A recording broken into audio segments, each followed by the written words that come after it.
since your discussions. Otherwise, we'll continue on with what to do at death and afterwards. Were there any questions? Yes. Hi. Yes. Thank you for taking my question. Okay. I'm new, so I don't know what... New meaning like today, first time or something? Yes. Or like a week? Today's the first day you came here? Well, I've been here before, but not in person.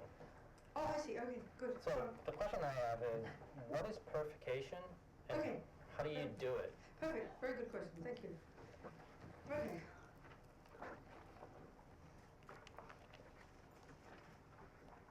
Okay. So if we're taking this idea that, you know, Buddha's saying every millisecond of what we do and say and think leaves imprints in our mind. That's clear, isn't it? You got that? Yeah? Where are you? I can't see you. You got the idea. You've been hearing that, yes? Okay.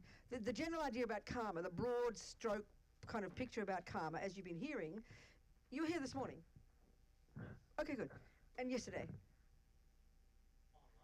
Oh, I see. Okay, I get it. I see. I understand now. I see what you're saying. The general idea about karma, as you can hear, is that every millisecond of what any of us think and do and say is this process of karma. It's meaning whatever we intend, and then motivation, and then the body does something, the speech does something. Every millisecond of that process is called creating karma. It means you're leaving seeds and imprints and tendencies in your mind. Yeah, and then eventually, in this complicated way, they're going to ripen in the future as suffering or happiness, broadly speaking, yeah? So, given that the Buddha would say we've got lots of past lives and we're lugging around all these bank vaults of negative seeds as well as positive, and we do know we want happiness and do not want suffering, then it's pretty reasonable that we want to try and get to, first, stop doing more negative things because we don't want suffering, but two, we've got to take care of business and start getting rid of the seeds we've already planted before they start ripening as suffering. That makes sense, doesn't it? That's where the purification process starts. So we mentioned it briefly, and I'll say it in more detail here. Yesterday we mentioned. So if you're just taking this basic approach to practice, which is abiding by the laws of karma, being a good guy, don't kill, don't lie, don't steal, watch your body, watch your speech, try not to harm others, in the context of vows especially, and then at the end of the day, you do this practice. It's actually very practical. And of course, because we read all these things and it all sounds very religious, and we break it right down, it's just a practical psychological process. And they often refer to it as the four opponent powers. And it's really just the mind engaging in a particular way. So it's often good to remember to hear it as the 4 R's. So the first one is, the Lamas always use the analogy of having taken poison. So if you've just discovered you ate poison in your lunch, you're going to get a shock, right? And you're going to go, oh my God, what an idiot, I can't believe it. And then because you know that poison will bring suffering, your next step is, whom could I turn to? Quick, where's the doctor? Well, that's the first step. You've got to regret, for your own sake, because you don't want suffering, the bad things you've done, killing, lying, stealing, this life, yesterday, day before, and indeed, of course, if it makes sense to you, you'd include the things from past lives, and it sort of sounds like this. It's very practical. You're talking to yourself, basically. I regret, you know what? What's your name? Simon, you talk to yourself, you know. You know what, mate? Or have you talked to yourself? Usually we curse ourselves, don't we? I am sick of suffering. I don't want all this future suffering to ripen. This is if you buy into the view of karma, and that takes time for us. Then you think, well, you know, I regret anything I've done wrong to harm others in the past, and you've got to say it like this, because I don't want suffering. And this is the first step. This first step is really like compassion for yourself. It's not like guilt or anything. And it's not yet based on compassion. You've got this thing about karma is slowly, the more you think about it, the more you study it, the more you analyse it, you're taking on board this idea that Buddha's saying that I create my own suffering and my own happiness, long term and short term. So with that sense of responsibility, of course, I would regret the things I did in the past, because I don't want the suffering that would ripen from those if I didn't pull those seeds out. That makes sense, doesn't it? Yes. That's the first step. You regret. But you've got to say, because I don't want suffering. It's like learning to cultivate compassion for yourself. The Lamas don't put it this way, but it's a very important way to put it. It means that instead of I'm a bad person, I'm so bad, I did this, I did that. Do you understand? So regret is a very important first step. And you can just think of everything. I mean, Buddha says we've had countless lives, we've done every rubbish thing, you know. So you might as well regret the lot. I regret the killing, the lying, the bad-mouthing, the sexual misconduct, whatever, because I don't want future suffering. So now whom can I turn to? Where's the doctor? That's the second step, reliance. And the first part is Buddha's our doctor. This is the context for a Buddhist. We're turning to the Buddha. So obviously if you turn to a doctor, there's two things involved. First, you've got to have confidence he's a decent doctor, and that you've just got to do your research.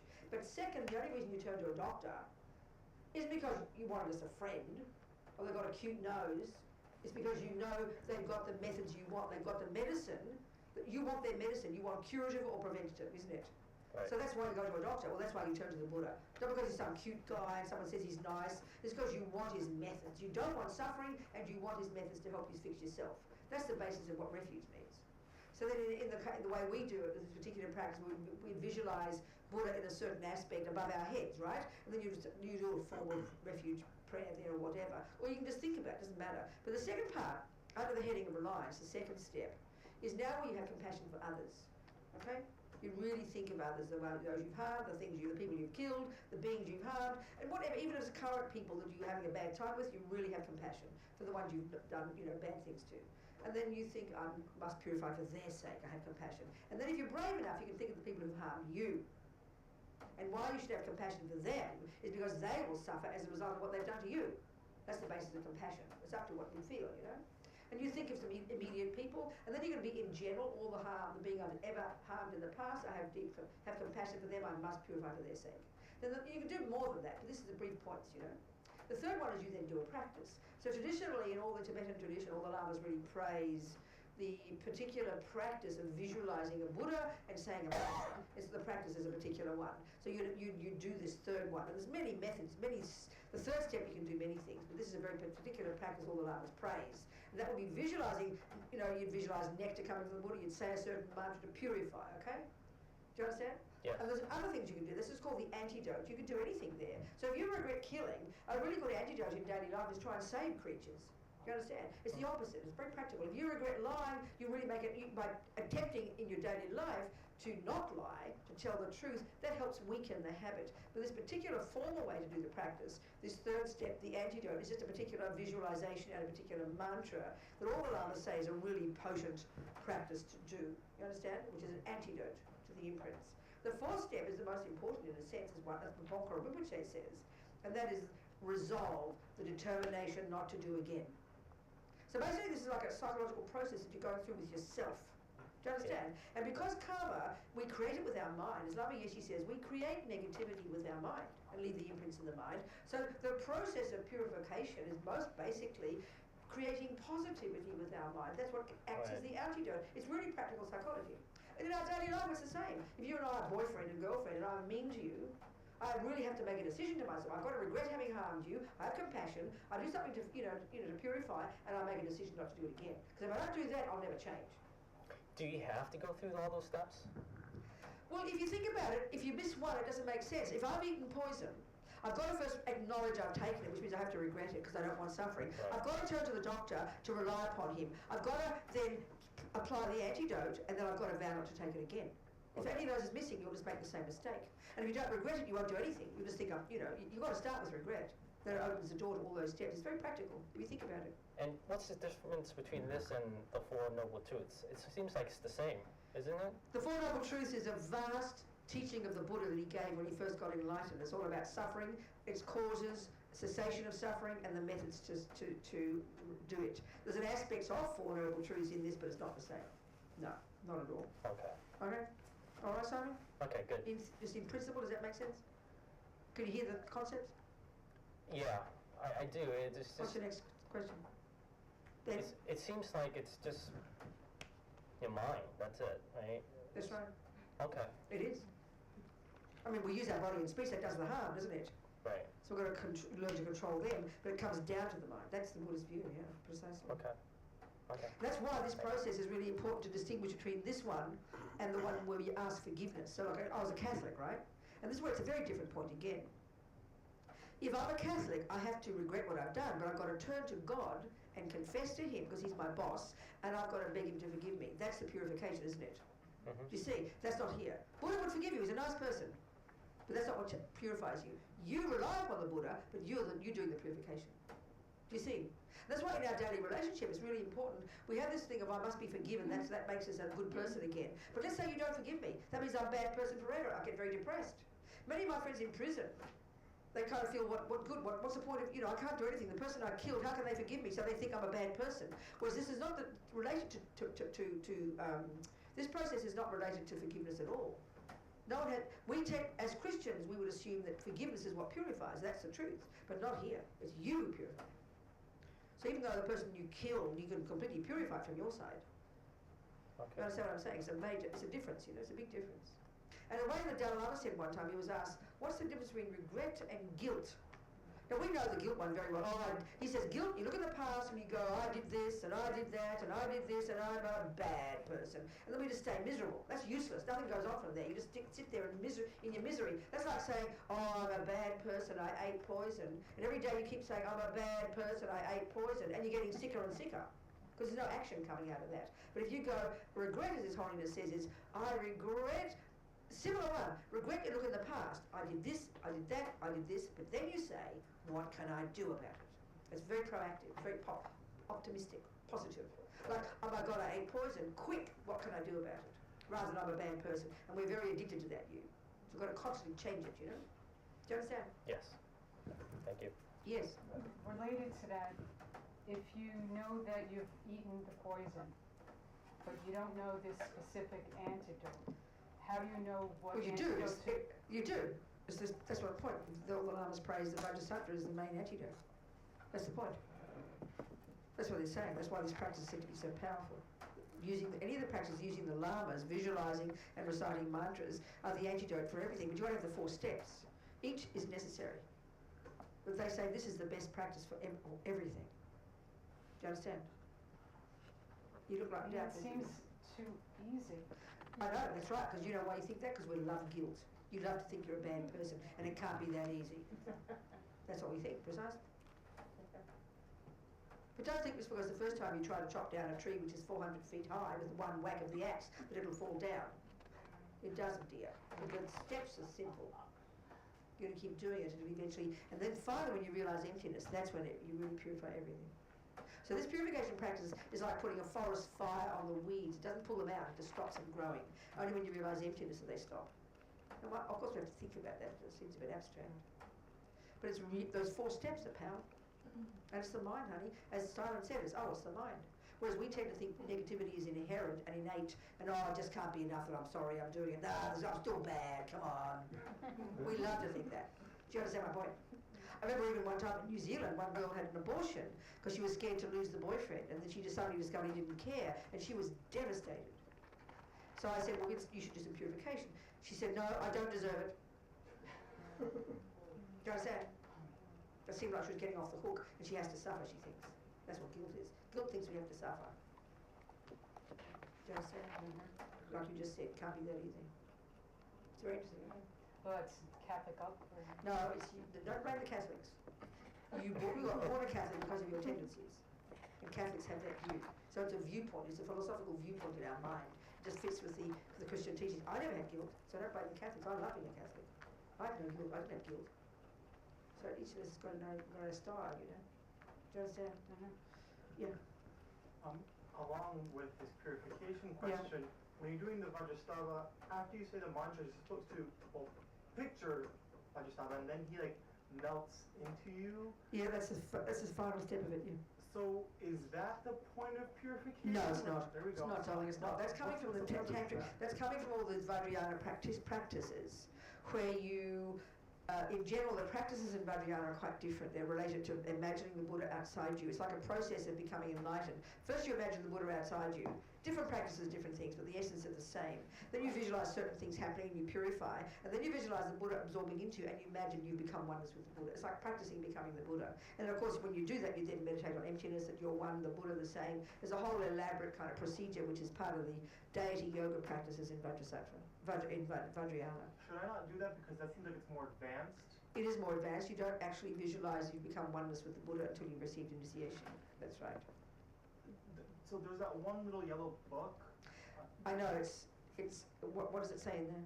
Well, it just says to do that, to picture him over there, and then what does it say exactly? He melts like and then light rays, I think, or is he like a nectar, and then he drops nectar onto you, and it covers. No, you need to show me the book before you ask, because there's different methods. Can I have it, please? Yeah. It's here. I've got it, Judy. Judy, got it. I'll find it. That's okay. Thanks, Tom. You mean the part at the end? Yes. See, this has got the 4 steps in it, but it's very short. And I try to really spell it out there, because you don't often get this refuge very clear. And this is in a different order as well.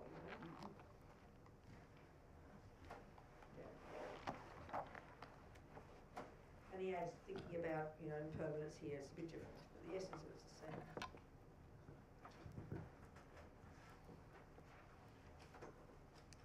Absorption, okay. Yeah, that's fine. Guru Vajrasattva is extremely pleased with your pledge. You've made a decision not to do again or whatever. So Vajrasattva, see, this is where you're visualizing with his consort, which is strictly speaking what you shouldn't. This is only if you've taken initiation, but it's okay. Okay? They dissolve into each other, and then you think. The visualization above you, the Buddha. He dissolves into light, and then he melts into and dissolves into you. So you just imagine your body, speech, and mind become inseparably one with Guru Vajrasattva's holy body, speech, and mind. That's it. Okay. But the earlier part where you talk about beams, that's when you do the purification. That's when you do the antidote. Visualization. Above the crown of my head, seated upon a lotus and moon, are Vajrasattva, father and mother. Their bodies are white. And then it says, in this, so then on a moon disc, this is more advanced and it's more complicated than it's here, okay. On the moon disc at Vajrasattva's heart stands a hum syllable encircled by a garland of the 100-syllable mantra. A powerful stream of white nectar flows from the hum and mantra and comes through and enters into you, and you visualize filling you, and I am cleansed of all sickness and negative karma and obscurations. That's the purification practice. When you recite the mantra, you visualize that. It seems to me that that's saying that somehow that purification is coming from outside of me. Why does it say that? Why do you think that? Excuse me, who's visualizing this? Me. Okay, so then the doctor gives you medicine. Oh, the medicine comes from the outside of the doctor. Yeah, what's wrong? But you take it. What's the difference? What's the difference? You take the medicine from the doctor. The medicine comes from the doctor, doesn't it? Mm-hmm. And then you take it, don't you? Yeah. Don't you? Well, the same here. It's just you visualizing nectar coming from the Buddha because you have devotion in Buddha. It's just you visualizing it. You're using the Buddha in your meditation. You're using it. You're just visualizing it. It's your mind, dear. If I'm the person exactly, because it's my mind and I create karma, shouldn't I without... But you are. No, you're thinking there's no Vajrasattva. It's just in your head. You're deciding it's Vajrasattva. You're deciding it's nectar coming from Vajrasattva. It's just a skillful psychological tool to help you purify. Keep it simple. Are you hearing me? Yeah. So it's coming, even if it comes from outside, even if Buddha comes along and sends some nectar down your crown. So what? You say, thank you, Buddha, very kind. What's the problem? What's wrong with that? What's wrong with that, dear? Because... Excuse me, that before you even answer, okay, I'll be patient. Answer. Because that Buddha cannot help me be enlightened. Who said that? I beg your pardon? I'm sorry, how... Restate it. Yes. Restate it. Buddha cannot enlighten me. Who says he is? Because... Don't exaggerate. We're talking about purification, not enlightenment. Excuse me. Shush. Petal. Sweetie pie. Do you go to a doctor? Do you rely upon the doctor? Do you have faith in that doctor? Yes. And the doctor says, take these pills. Yes. And you take the pills. And they work. Do you say, oh, that can't be real. The doctor gave me pills. I should do it myself. No, you don't. So it's the same here. Is the pill... Please, shush. You're too clever for your own sake. I'm sure the pill... You're still too clever for your own sake. You're not even listening. I know, I'm so rude. How do you put up with that? No one dares talk like I do. It's too shocking for words. I believe this even happening to you. Darling, I need you to think about it, and then you'll see the point. Because if you say, oh, I have to do it, you're seeing yourself as self-existent, which means you don't have to depend upon anything. You're assuming that you shouldn't depend on anything. That means you're self-existent, and that's plain nonsense. Dependent arising is the key pedal. Now we got it. Huh? So we can use the little book as it is, even if we Yeah, it's okay. initiation. It'll do, it's fine. It's a bit sexy, there he is with his girlfriend. But you got it's a bit holy. It's also a bit holy, but it's not. It's nice. It's lovely. It's lovely teaching. What can I say? But I like to really stress the regret one. It just says here. You see, the room shade is all very holy. He says. I mean, what can I say? He's my love. First, recall the definition of negative karma. Any action that results in suffering, usually an action motivated by ignorance, attachment, or aversion. That's excellent. That's what it is. Now, almost every action I do that goes on about how you do negative things, and every action I do is negative, and then and more negative, and worse than that, I create a heavy negative, and more negative, getting angry and negative, and views and non-devotional, and Buddhas and imprints, and negative and hell. Lethal poison. You want to kill yourself by now. All this negative karma, without a second delay, I must fix it. So now, in this way, it generates strong feelings of urgency and regret. And it's true, but it's very hard to get. You see, I find it very fascinating.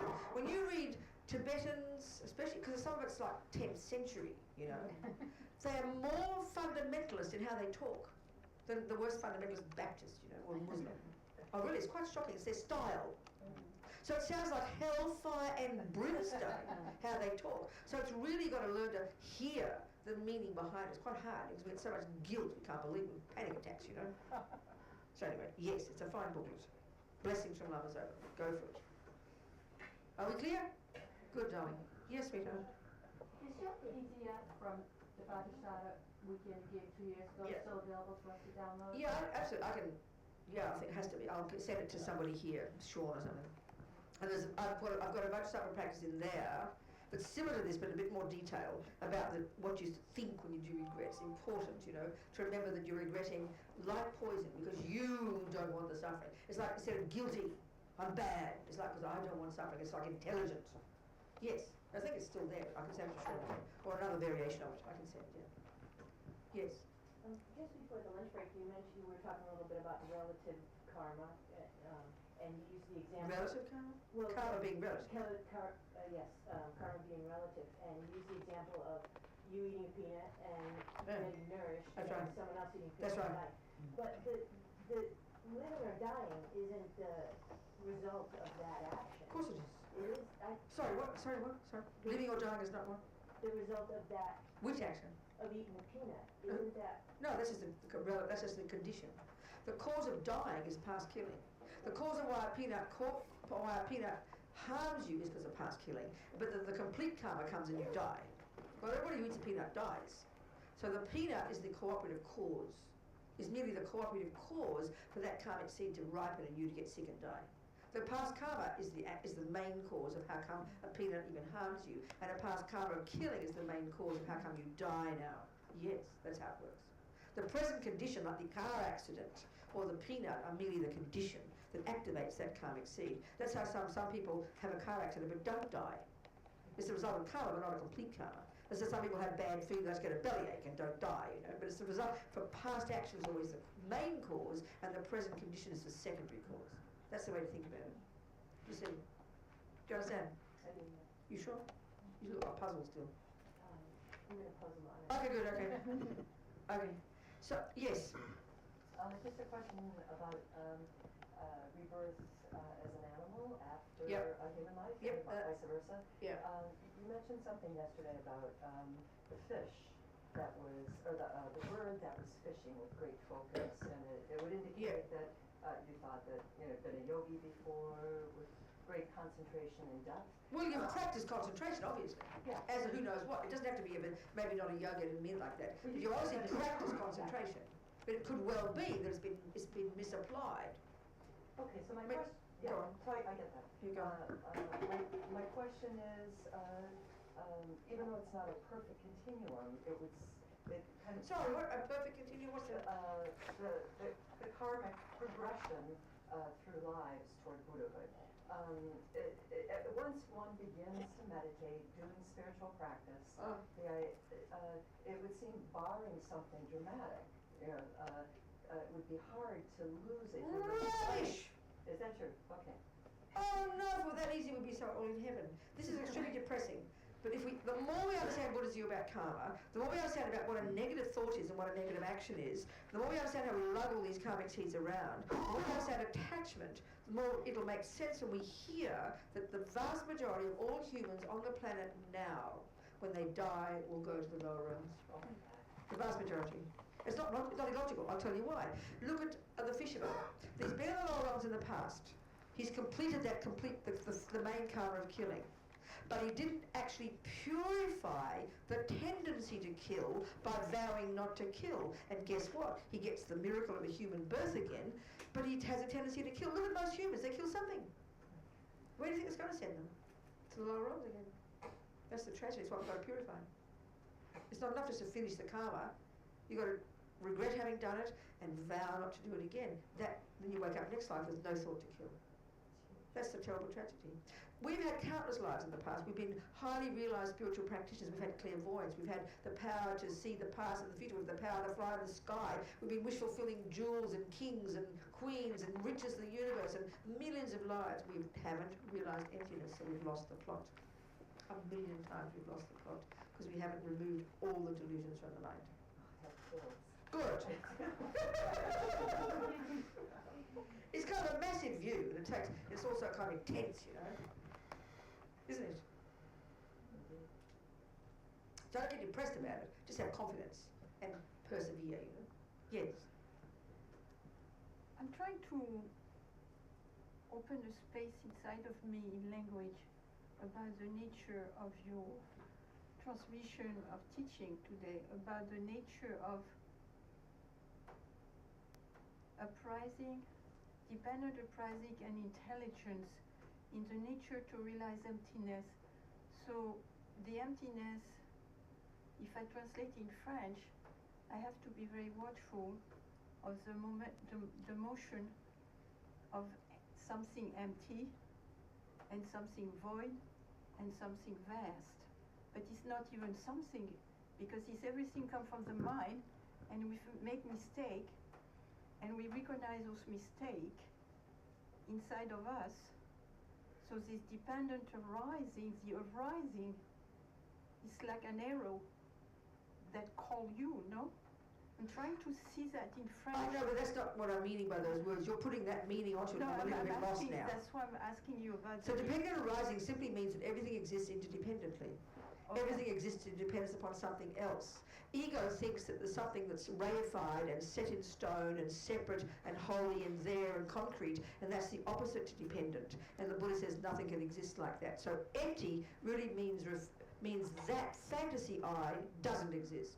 A real I does exist, but not what we think. No, so no. emptiness refers to the absence of the fantasy I. Yeah, the hallucination, the whole That's right. luggage we That's bring right, with exactly. that. Yeah. Okay. Good. So let me go through Mary's book a little bit, just to touch on things about death and impermanence and everything.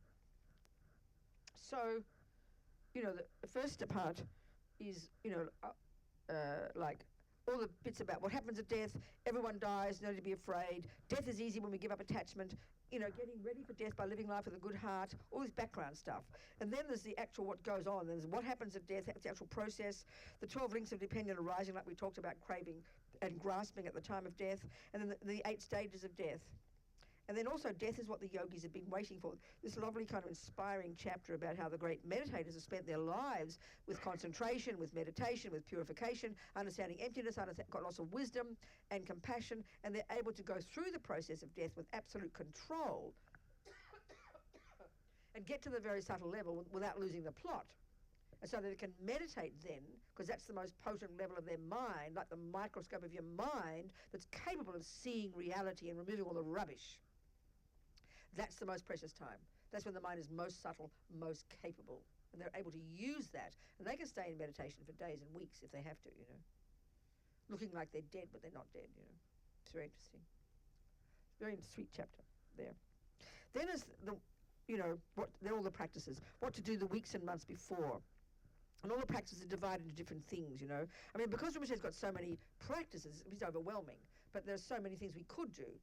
And he just gives the option. You do this, you can do that. So there's all these things like he's really into any of the senses. As I said before with karma, any of the senses have any imprint. Any of the senses experience something, it leaves an imprint in the mind. So Rinpoche is really into things like prayer wheels and blessing strings, these things that have been blessed, put around the neck, mantras on the body, you know, things on the crown that can bless the person. He's really into that stuff. Now, many people mightn't like that, but on the other hand, you might. So the practices are in here. Then there's the stuff while they're still alive and talking, you know, the weeks and months before, the things to talk about. This is really important. I mentioned this yesterday so strongly because, you know, most people are fretting terribly at the time of death. Even when we're slightly sick, we're anxious and worried, you know. So when you're dying, it's really intense. So people's minds are so distressed, so feeling worried and guilty and anxious. So the most precious gift you can give, like I said yesterday, is to be a really calm, steady presence in their life, to support them. And then particularly to talk about things like talk about compassion. Talk about their good qualities. Praise them. I mean, this is like nectar. Anybody who praises you, you feel like in heaven, because our own ego always finds fault. And if you're sick and dying, you're just grief-stricken about your life, the waste, the bad things you've done, those kids you hurt, the grandkids, the thing, if only I'd done this, only I'd done that. It's terribly painful. So tell them what a good person they've been and what a kind person and how good mother, good father, good grandchildren, all these things. It's like heaven. They'll believe anything you tell them. Help them be peaceful. Help them feel virtuous and light. It's a precious gift. This is one of the most precious gifts to sick and dying people. I tell you. So easy. But you've got to mean it sincerely, you know. Then you check up your grandmother. You know that she liked God at some point, but she's sort of forgotten about God. So give her something to hold on to. Tell her, ask her, you ask her, how you feel about God these days, Grandma? You know, I think about God. I think God's wonderful. I love God. I think about God. And you say this and you give her little hints. You don't tell her, but then you start talking this way. You know, I visualize God blessing me. Even if you're a Buddhist, who cares? You give her ideas, you know. Then you start thinking about God. Oh, I'm looking forward to going to heaven. I don't know when I'm going to die, but I'm looking forward to going to heaven. It's where my best friends are. You talk like this to a Christian. Make them feel, oh, good, something to look forward to, you know. I remember Nancy Reagan when Ronnie died, and she was very attached to Ronnie. You can tell from all the stories and everything. And then she was profoundly depressed the whole time. And then she asked Billy Graham, please tell me, will you promise me I will see Ronnie in heaven? And he said, yes, I promise. Then she became happy. I mean, who knows what happened when she died? No idea. Well, that attachment, God knows. You understand? So at least you're attached to heaven. Rinpoche says at the time of death, this attachment's going to ripen no matter what. This intense craving and grasping ripens at the time of death, no matter what.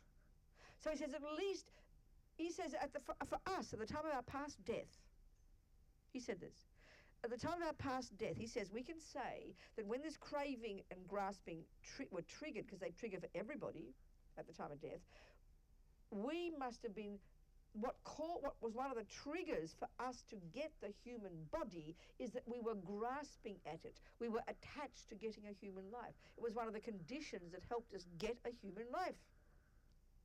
So tell your grandma about heaven and God. Then she can daydream about it. Then God, thinks she'll have visions and she'll be more relaxed. Tell her she's a good person. This is so important. Talk about compassion. There's many things you can talk about according to the person's skill. If you're a Buddhist, you play the person. You talk about the guru. You talk about the Buddha. You give positive. You have to help a person because their mind's so spaced out they can't do it themselves. You know, you're sick. You can't think. You can't put two thoughts together.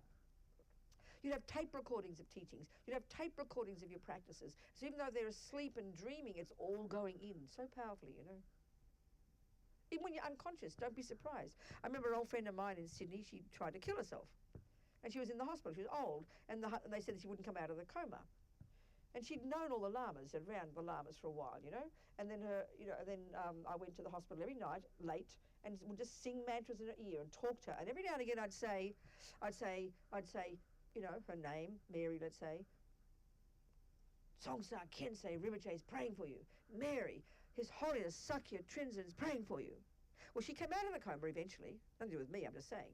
She's all perky and happy. She said the only thing she remembered was this husky voice. She didn't know it was me. She thought it was a blue lady coming through the window saying, Mary, Songsa Kensei Rinpoche is praying for you. Mary, His Holiness Sakya Trinzen is praying for you. So, don't be surprised. The Buddhas have power, you know. This is how they exercise their power. Jeffrey Hopkins, that American scholar, he had Lyme's disease like 25 years ago. He was very sick, dying. They said he was not going to come back. Really seriously in a coma. He said he came out, eventually had to relearn to talk and everything. He came out of it, he said in his coma, the only thing he could find was Manjushri's mantra, or Marabasanadi. That's all he could remember. He said Ling Rinpoche told him always, never forget this mantra. So this is the point the Buddha's making. Everything you put in there stays there. So put the things that are good. Don't keep thinking about your animals, because then you can't rely on your animal at the time of death. You're just going to be born as an animal. Remember the Buddha. If you have faith in Buddha, think of the Buddha. His power to help you. Hold on to it. Use it. That's the thing. You've got to depend upon it. K-Cell, whatever your name is, girl's name. K-Cell. Ray cell. Okay, ray cell. Ray cell. Okay, ray cell. Okay? We need to depend on things, honey, because we're interdependent. So like that, talk about things. So helpful. And whoever's in the room should know that. Know when to talk, when not to talk, what to put on, when not to put on. Understand what's going on with a person so it's peaceful and conducive to virtue and peace. So important. Even if they're in a coma, we think, oh, they're in a coma, they're not conscious. Everything that goes on can go into the mind, you know. It's so important to make it a beautiful environment, peaceful and sweet. That's the greatest gift you can give, I tell you. That's why it's so hard in hospitals. So much noise, you know, clanking of things, other people, noise, banging doors. It's so distressing. Really so distressing. I remember another example, a friend of ours in Florida, who was a student of Lama Zopa's and run his centre for a while, and she had terrible cancer. She was in this hospital by the door, all this noise and everything. And you can see she was really distressed, out of her brain in drugs, and really distressed, so distressed, you know. And the family were very Christian, and they knew she was Buddhist, but they didn't want us there. They said, we're disturbing her peace. I wanted to put a CD on, the iPad, of playing Lama Zopa's voice into her ear, right? Which is so powerful, even though she's in a coma. They didn't want to do it. They said, you're disturbing her peace. It was evident she was not peaceful. So we had 5 minutes. So my friend Jackie was at the foot of the bed, and I went up to her ear, and I whispered loudly. I said, you know, Pat, Lama Zopa Rinpoche's praying for you. Lama Zopa Rinpoche's praying for you. And Jackie said it was shocking to see the result. She like shocked, heard it, you know. And then tears came. And she died like an hour later. You know? Your animal, the same. Your old son, old grandma, a baby, same. What to hear, what to think about, what to meditate. There's lots of meditations you could guide them in. Rinpoche's given so many. You mightn't use any of them. It doesn't matter. They're here, you know. Like this lovely one about stupas, having light imagined coming to purify you. There's so many things you can say, especially when you're dying, your mind's really spacey. Say lovely spacey things about light coming and purifying. You can sing mantras, anything to make the person happy and peaceful. And especially if they're powerful, like prayers and mantras and Buddha's names, this can really hook the person powerfully, you know.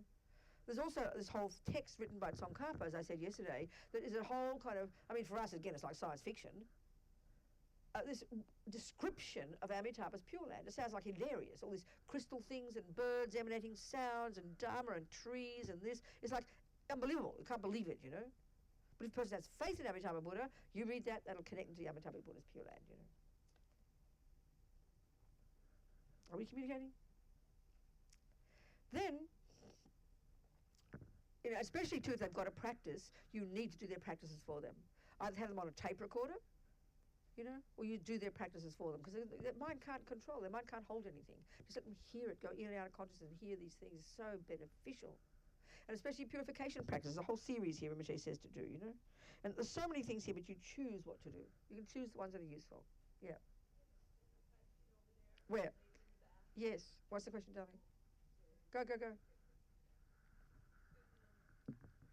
To a practitioner reading or a non-practitioner, sort of paraphrasing from the Bardo Tuttle about the... No.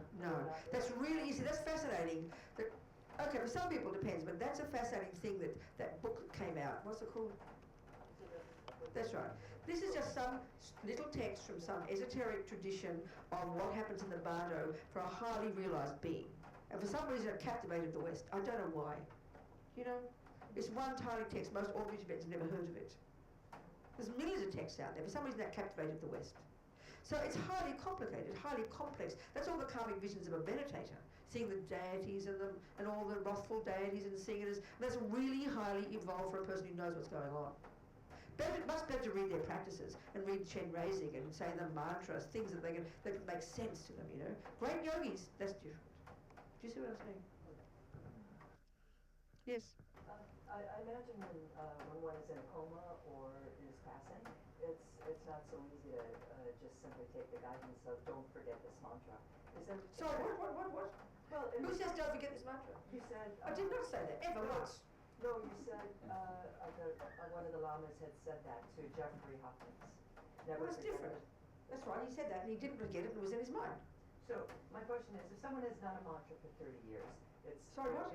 If someone has done the same mantra for 30 years, it's likely going to be retrievable. Of course. For others, is there help on retrieving a mantra? No, darling, or anchoring to a mantra when? Camilla, that implies the skill to retrieve. Yes. You can do nothing.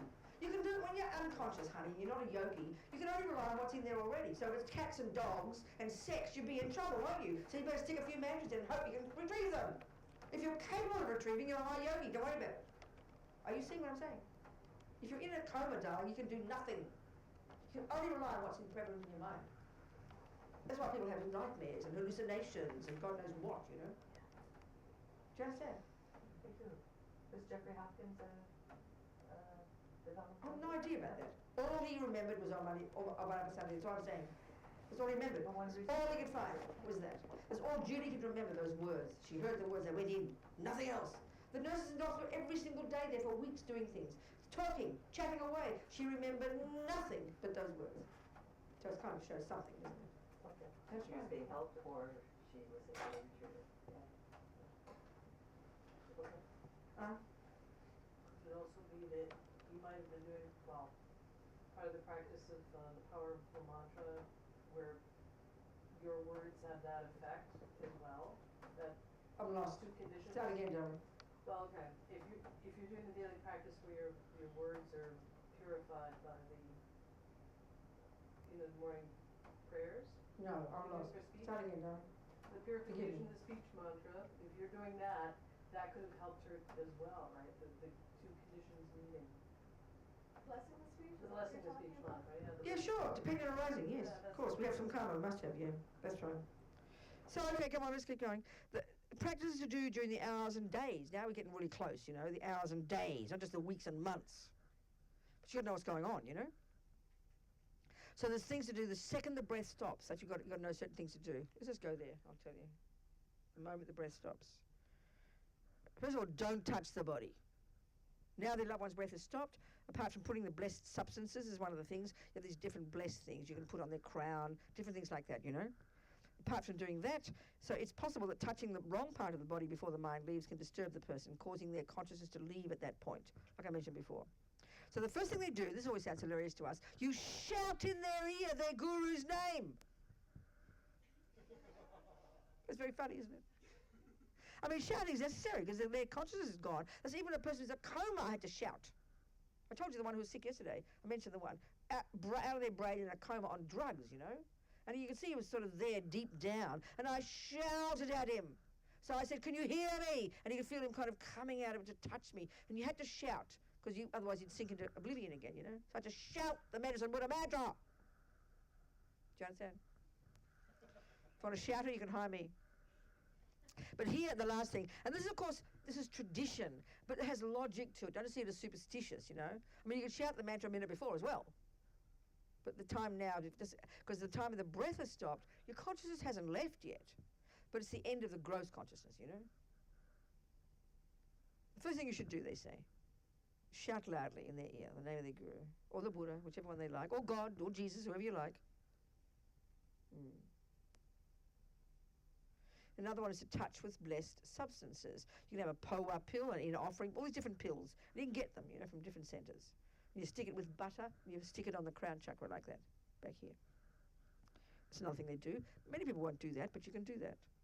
Use butter or honey to help them stick.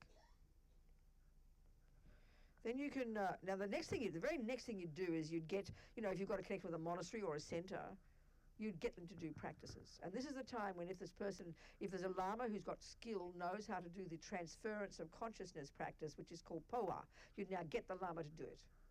This time. This is not before they stop breathing. You'd get them to do it. But again, not everybody would do that. That's what you do the moment they stop breathing.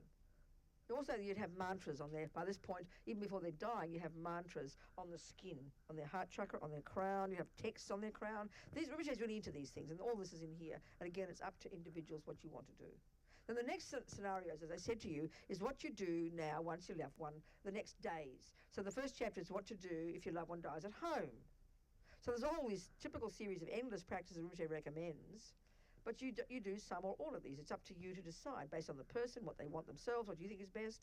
And there's a whole series of things. And the ideal scenario is 3 days. Most people won't take 3 days, but the typical is 3 days. And in the monasteries, they'd have 24 hours a day, the monks coming in, the nuns coming and doing practices all day, every day for those 3 days, okay? Then what to do if your loved one dies in hospital, you know? All these different practices, they're all in the book. Different prayers to say, things, medicine Buddha. And in which it always says, if you do nothing else, do medicine Buddha. Amazing, the mantra, the practice. So the best one, you know. There's many things he recommends, so many things. So when the time has come to move the body, that's when you do this business of checking if the consciousness has gone. And you put your hand, there are various signs, but the best easy one is you put your hand, like I said, you put your hand above the heart chakra. Because like I said in the death process yesterday, everything gathers to the heart chakra. Everything gathers from the top and the bottom, everything gathers into the heart chakra. This indestructible drop that they call, which is the essence of this subtle red and white energy that came from the mother and the father at conception. It's right there now. Your very subtle consciousness is there. So as long as the mind is in the body there, everything else is completely cold. But if you put your hand here, it'll be vividly warm, you will tell. That means the mind is still there. So if you're going to have to now start doing things on the body, and whether it's in the hospital after half an hour of doing practices, or 1 hour, or as long as you can get, or whether it's in the car accident on the road, as long as you can time, or whether it's the organ part is different. You can't do that one if they're going to give their organs. But you've got to now try to help the consciousness leave through the crown chakra, if it hasn't left yet. And you tap, like I said, or pull the hair very strongly at the crown chakra. The central channel goes in front of the spine, so it's all the way up, it'll be about up back here. And you tap very strongly or pull the hair very strongly. And that will hopefully help the consciousness be released, and then it'll go to a pure land. That's what they say. That's what they say, okay? And then, of course, the next thing to do, which is very big in Tibet, you consult a Tibetan astrologer. That's about how long you leave the body, when you should move the body, how you should do this, all these kind of things. But most Westerners won't do that. But it's in here because Rinpoche says it. So if your loved one dies at home, it's the same thing in principle, but you just have a half an hour, you know? Do what you can. Do what you can. Tell the nurses to please leave the door. You've got to know your rights. It's really important you know your rights, what you're allowed, not allowed to do. And you organise with the hospital in advance how long can you have, you know. So maybe it's in the middle of the night. You can have all night. Fantastic. What a wonderful opportunity. There'll be more quiet. You lock the door and you tell people not to come in, please. But that's the trouble if it's in a ward. You can't lock the door. You do your best you can. You can't do more. That's why if you could have a private room is the best way to die. Keep remembering, the best way. You know, be brave to think how can do it. That's why the best way is to be at home. But most people won't do that way. My friend Yeshi Kado, who used to run for years Kurukulla hospice service in Queensland in Australia, which is really big, and they have palliative care. They have government funding and everything. They serve anybody. She said even the vast majority of people die in hospitals, die in institutions, not at home, not anymore. So it makes it difficult, but you've got to know what you can do and what you can't do, and what your rights are. Even if you can have half an hour, be undisturbed, be the best, do the best you can, do the certain practices, and then before you move the body, you do this business, you know. Then, same, like I said about if your loved one offer their organs, that's not an easy one. Think about that. And even an accident, that's tricky too, because we panic at accidents. You know, so imagine if you're a car accident and someone's looking like they're dead. The first thing we'll do is try and resuscitate, isn't it? If your husband's had a heart attack, the first one to do is try and resuscitate. So you've got to have the wisdom to know what's sensible, you know. It's hard to know these things. You've got to use your common sense. And of course you can ring up the Lama. I mean, some people ring up Rinpoche and he knows, because he's clairvoyant, he can tell you exactly, the conscious still there, don't do this, do that. If you've got access to a Lama, wow, fantastic. You can get their advice. Best doctor you can have, you know.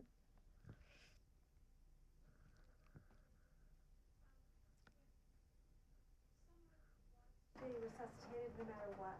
If that's what they've expressed. Yes, well, you do what you can. So you just do whatever You do what you can. they Yes. want. Yes, of course. I mean, if that's what you want to do.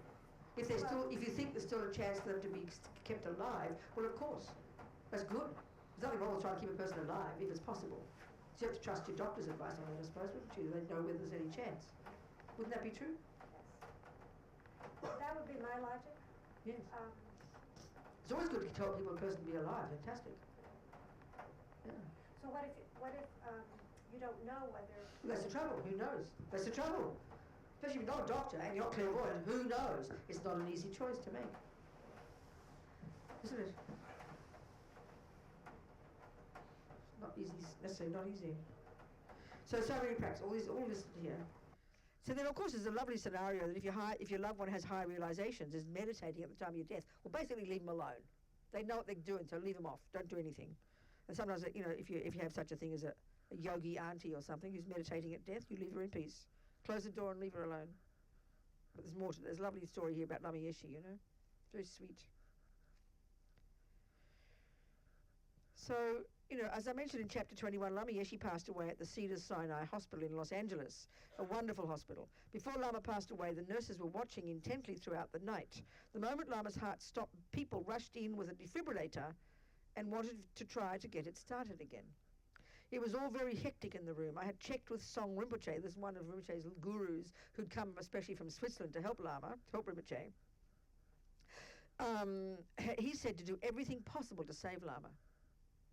So the defibrillator is very strong. It pulls the body up violently. Lama opened his eyes for a moment and then his body fell back down. The doctor then said there was no hope. It was 5 o'clock in the morning. It was the morning of Tibetan New Year, Losar. This was my first time dealing with someone passing away in the West. I had no experience. Apparently they usually take the body to the mortuary where they prepare it, but I didn't think we needed to do that. That's for ordinary people, not those who are in meditation state like Lama. Anyway, Lama remained in meditation in a private room throughout the day. By the late afternoon, we couldn't stay there any longer, so I asked Rinpoche, Song Rinpoche, what should be done to release Lama from his meditation. As I mentioned, Rinpoche advised me to play instruments, so I made 3 prostrations, rang a bell, and requested Lama to stop.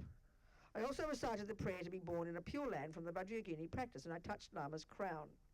Of course, Lama didn't need all of this, as he had already achieved the clear light and illusory body, all the high realizations. Apparently there was a candle, and one of the students present in the room said that he saw a second flame leap up from the candle nearby. I didn't see it. They put Lama's holy body in a box, packed in ice, and he took it to the mortuary. The next day, one of the students drove it the 350 miles north to Lama's center, Vajrapani Institute near Boulder Creek, very slowly, taking many hours. But, we went there. I was in London, and many of us, a couple of hundred people from around the world, came to Vajrapani. We spent about a week doing all these practices and ceremonies, in the Gompa every day.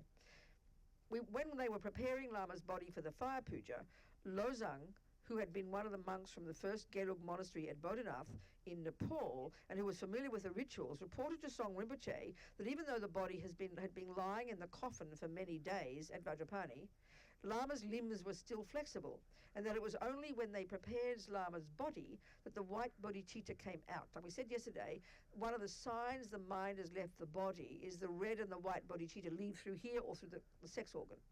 So he noticed the white bodhicitta only came out then. So in other words, it seems that Lama had been in the meditation state for at least 5 days, even though the body had been moved many times, from the hospital to the mortuary, the long drive, and then preparing it for the fire puja. Song Rinpoche was very surprised. The body of a meditator will start to smell when the meditation is finished. In other words, when the mind leaves, just like the bodies of ordinary people. On the other hand, no matter how long the meditator's mind remains in the body, days, months, or even years, there might not be any smell. The red and white drops coming out of the body, as with ordinary people, is also a sign that the meditator's mind has left the body. But both drops don't necessarily have to come out. Anyway, so there's one other Lama, one of Rinpoche's, Gen Jumpa Wongdu, a friend of Lama's who passed away in Dharamsala soon after Lama. Gen Jumpa Wongdu was one of my teachers, from whom I had received the oral transmission of the practice called Chulen, also known as taking the essence. It's a pill that the great meditators take that's made of the different kind of the essences of flowers and minerals, and they live on that. They don't eat anything else, but it gives them enormous strength. They get very skinny, but they can live for years just on these little pills. Well, Geshe-la Khontrog, the one I mentioned yesterday and today, he was a great meditator, a Vajrayogini practitioner, lived up for years in the cave of the Doves, right on the border of Tibet and Nepal, way up on the left-hand corner, this corner over here, facing you. And he lived in these caves naked, no door, no clothing, no food, no sleep. And he didn't even take the pills. He lived on what they call wind chulen. He was able to extract the essence from the air. It was enough to nourish him. That's kind of intense. Look at the way we waste our lives. Eating, sleeping, going to the toilet, food, all coming out the caca and wasting just to survive. He didn't need any of it. He'd meditate day and night, get enlightened quickly. Wow.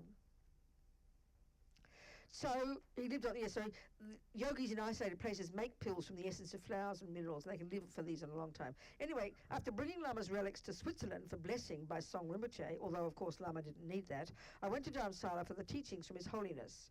The day after the teachings had finished, there was a long life puja for His Holiness, but I couldn't attend because Gen Jumpa Wangdu passed away early that morning after having been in meditation for 3 days. One of the tantric, and this is something interesting, I remember when Lama Zopa was in London and I was there, I was based in London for many years working for Wisdom when we were there before we came to Boston. He, suddenly out of the blue, he started showing photos. He had these photos, and it was of Geshe Jumpa Wangdu in meditation over 3 days. So the first day he was sitting there up in meditation with his cloak on. He looked normal, but he's dead, right? But meditating at the subtle level. Then gradually over those days, his body kind of shrank. Even though it doesn't smell, because the senses aren't functioning, it gets very small. And on the third day, the body looked like a little head poking up, you know, really tiny, really shrunk, dramatically shrunk. But he was meditating at the subtle level, the Dharmakaya. He wasn't grossly conscious. One of the tantric monks that I checked to see, just an interesting story, that's all. He stayed in meditation for 3 days. One of the tantric monks and I checked to see if the bodhicitta had come out. It seemed that the white bodhicitta had, but not the red. So not only another sign that the mind has left the body of a meditator, whether they're sitting up or lying down, is that the head moves. Also, usually the colour of their face changes, becoming dark. But Gen Jumpa Wangdu's face still looked very bright, exactly the same as when he was alive, no change. When his body was taken to the place behind Tushita Retreat Centre to be offered to the fire, that's how they talk, very respectfully, one of his disciples was very worried that Geshe was still alive. So he requested that Kirti Senchab Rinpoche to come and say prayers and to check. Rinpoche simply looked at Geshe-la's face and he could tell immediately that his meditation was over. And these great lamas, I mean, one old lama can be meditating and then they want to know if it's time to do the fire puja and they just ring another lama. Has his mind left yet? Yes, you can take him now. You know, they're clairvoyant, they can do these things. I mean, we need people with that wisdom, don't we? So find one, please. They're called a Buddha.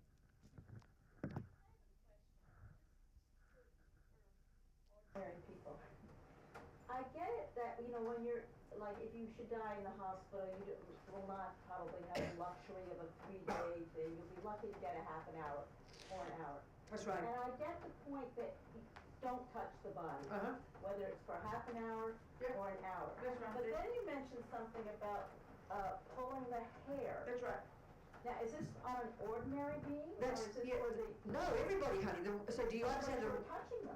Do you understand the reason why you're doing it?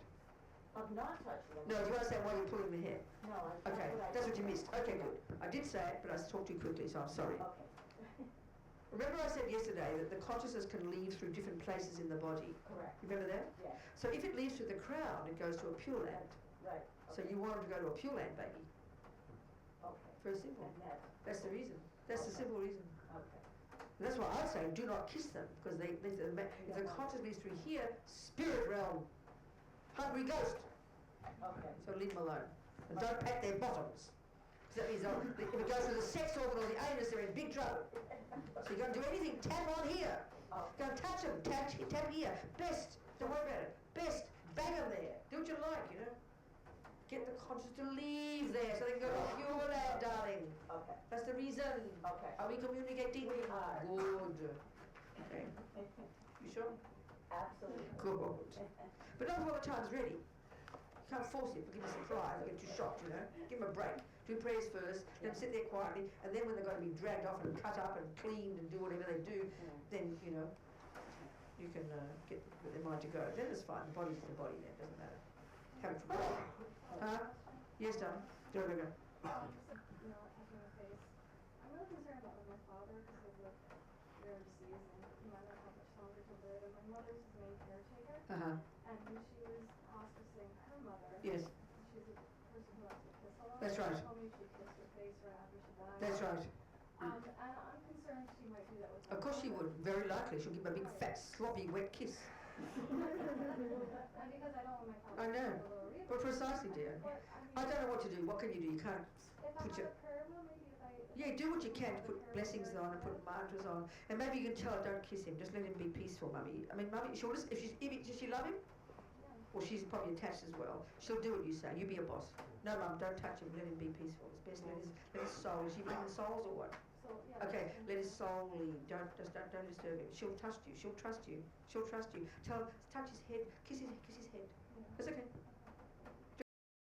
If you stay calm, she'll trust you. She's having a panic attack. and wants to moan and complain. So you trust her, be steady as a rock and give her advice and she'll do what you say. Do you understand? Yes. When my mother died, when my mother died, she was in Brisbane in my older sister's house. And I was in London, England. We've got 6 other sisters all in Melbourne, but she rang me first for some reason. It was midnight. She said, Mummy just died! Mummy just died! She's sitting here on the couch, she just died! What do I do? What do I do? I said, say all money, Peppy, Humanary. Say all money, on what? She said, she had to write it down, you know. And she said, all money. I said, say all money, Peppy, Humanary. And she did. It was very funny. She was not a Buddhist. She had Bach playing because my mother's a musician. You know, because it was screaming loud Bach, you know. She didn't know what to do. She said, what do I do? What do I do? She did. She said, oh, and what? Write it down, you know. And she said it in her ear, my mum. And the next day, Lama Yeshe had just arrived in Queensland, just up the road. So I rang Lama and he did prayers for my mummy to help her leave the body. So it was good. I was happy for my mummy. So another sign. Okay, well, I said all that. Anyway, it seems that Genjumba Wangdu had chosen to pass away, it's interesting, on the very day of His Holiness the Dalai Lama's long life puja, so that His Holiness could live a long life. In other words, he sacrificed his own life for His Holiness. People say this, these lamas, they take on suffering in order to remove the obstacles for someone else. That's how they talk. I don't quite know how that works, frankly. I don't know how it works at all, period. But that's what they say. Okay? Many great practitioners become enlightened in the intermediate state or go to a pure realm. Many others reincarnate in human form in order to help sentient beings, such as Lama Yeshe did. For great practitioners such as Lama, they can choose their parents and the environment they'll be born into, and the child they become is completely different from normal people. Okay. So now the thing is, make sure the mind has left the body. There's a little chapter on the various signs, but we've just done that one. And the next one is what to do after the mind has left the body. Lots of practices you do after the mind has... The first one is to do after the breath has stopped. Then it's up to 3 days before the mind leaves. Then it's after the mind has left the body. The tradition in Tibet is to do things for 49 days. So how to prepare your loved one's body for cremation or burial. So one of the things is, you get some sesame seeds, mustard seeds, water, perfume, talcum powder, or something similar. Now recite the Nam Gyalma mantra, one of these long, complicated mantras, particularly related to long life. The long mantra is better, but the short is good. Or any other mantras that you know. Having blessed your breath with the recitation, you now blow on the seeds or the water, blessing them. Now you sprinkle all that on the body. Okay, that's one thing you can do. Then usually I keep a big packet of mustard seeds or baby powder close by. Every day after I've chanted thousands of various mantras, I blow on the powder or seeds to bless them. I use them whenever I see dead insects or animals, or for people who have died. You could do this also, and you could also send the blessed seeds to other people for them to use when people die. The Nam Gyalma mantra is especially powerful for the purification of negative karma. For example, whoever is touched by the wind that is blown on mantras written on cloth or paper and placed on a mountain top will be purified of their negative karma. Circumambulating a stupa that contains a mantra purifies the karma to be born in the hot hells. Rinpoche gives all this kind of advice, which stuff for us is esoteric, but it's really helpful advice if you want to have trust it, you know? Yes. Oh, reading the mantras because I know they're really complicated. So I know that. Does it matter? Darling, you do your best. You do the best. You just do your best. I know some of them are so long, you take hours to say one, you know. I know, they're really difficult. But I remember Salama Zopa saying one time that because, okay, how they talk in Vajrayana, and we're made of the 4 elements, the wind energy actually is speech. Wind, if there's no air, you can't speak, right? There's no sound. So wind is speech, and the purest speech is mantra. So when you say mantra, this is how you can heal yourself.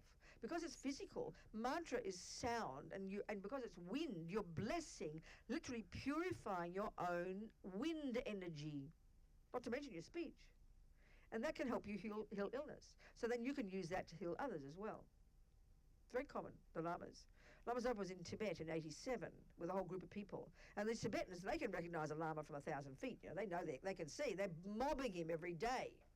And all their sicknesses and crying, and he's blowing and spitting like crazy on them. They use their spit and their breath to heal. You wouldn't spit in the West, people would be shocked, you know. They use their breath, though. In fact, one time Lama Yeshe used his spit on me. I'll tell you the story, it's very funny. I was Lama Yeshe's attendant in London for a week. And again, he just threw me up. I was just completely confused. I was having a bad time. I'd been fighting with some people. That was when he said to me about bad behaviour. Remember I said that? Nothing wrong with your heart, just your behaviour. Same time. So I was miserable and unhappy, and then one day I was going down one street in London to buy something for Lama with my friend Harvey. We turned it, and I went slap bang into a door, a glass door. I zapped on my nose. I got concussion. Blood's coming. So we took a taxi back to the hospital, and the taxi driver was a boxer. So he told me how to sit and stop the blood, blah, blah, you know. So I took some drugs. Then that night we had to go out with Lama, and I was stressed out of my mind and neurotic. Well, it doesn't matter. So then I got back and took Lama to his room, and I was all full of self-pity and misery, and I said, Lama, I'm so sorry, I'm such a, you know, he's lying on his bed, he's got this bad heart, he's half dead, the poor thing, all these neurotic people he's dealing with. So then I said, oh, I'm so bad, Lama, I'm so sorry, blah, blah, blah. And then I said, oh, Lama, I got concussion today on my nose. He's lying on his bed. He says, come here.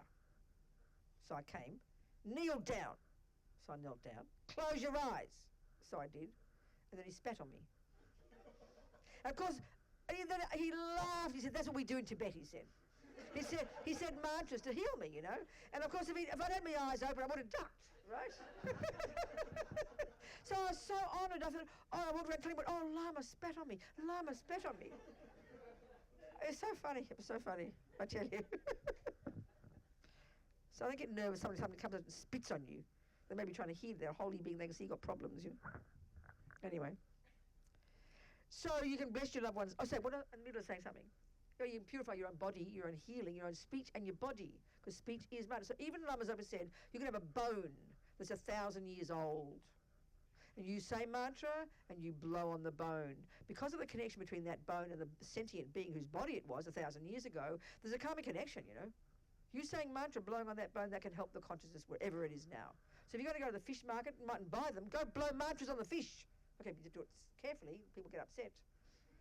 One time in a cafe in Italy, they took us to a restaurant. There's these poor lobsters sitting right next to me in this pond, lobsters. I got a shock. Well, first we asked if we could buy them. They wouldn't let us unless they were killed. So then while they weren't looking, I got some water, a bit of water, and I did some mantras, and I spat in the water. Then while they weren't looking, I poured it into the lobsters, you know? At least giving them some blessing of a mantra. Do you understand? They didn't see me do it. They would have been a bit shocked. My yucky spit. But I blessed it first. Okay. You bless your loved one's body with written mantras. There's another thing you can do. If you've not already put written mantras on the body, it's one of the practices you can do, have on their heart chakra or any part of their body, the mantra is facing down, you know? You can do it now.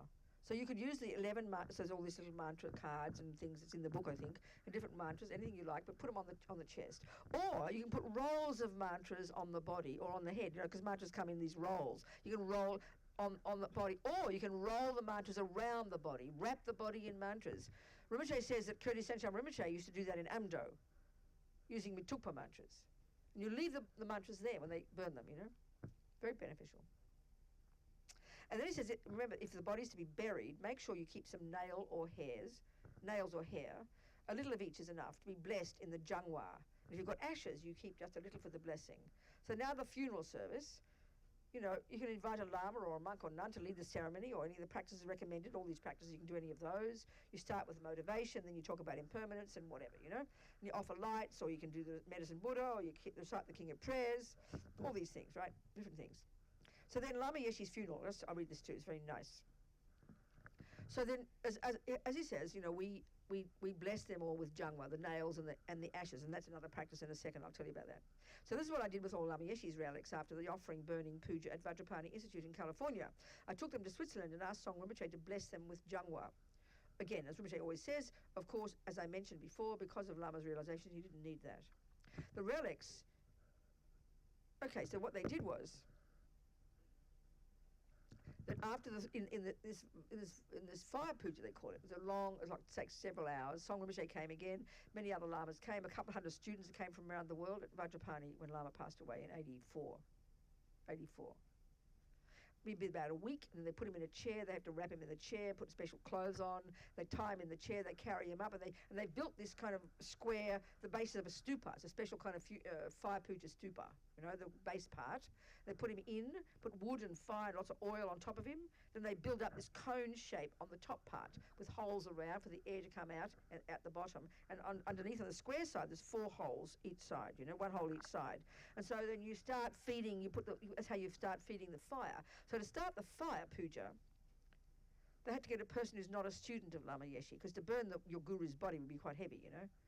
So this girl came and lit the fire, and then throughout this puja, several hours, they have all these complicated, it's very kind of esoteric, and it's very also meaningful. All these different substances that represent different things. Well, it's at least 3 or 4 hours of puja, then putting in all these substances into this fire, burning Lama's body, you know. Then they seal it up and leave it for several days. And then Lama Zopa went up there the 3rd or 4th day, I can't remember, and opened it all up and then looked for what they call relics, you know, things that are special, little pearls, and they find lots of these things.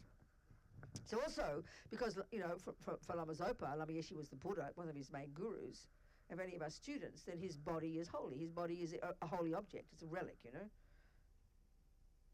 So the relics were divided up and given to the centres around the world. The ashes were offered to the students, and they made tsatsars with them, those little bas-relief little images, you know, of the Buddhas. You see them all around.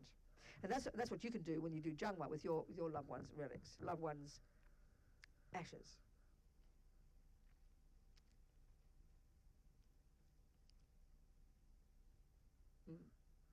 They also received ashes in little capsules, vitamins to strengthen the weak mind, Rinpoche told us.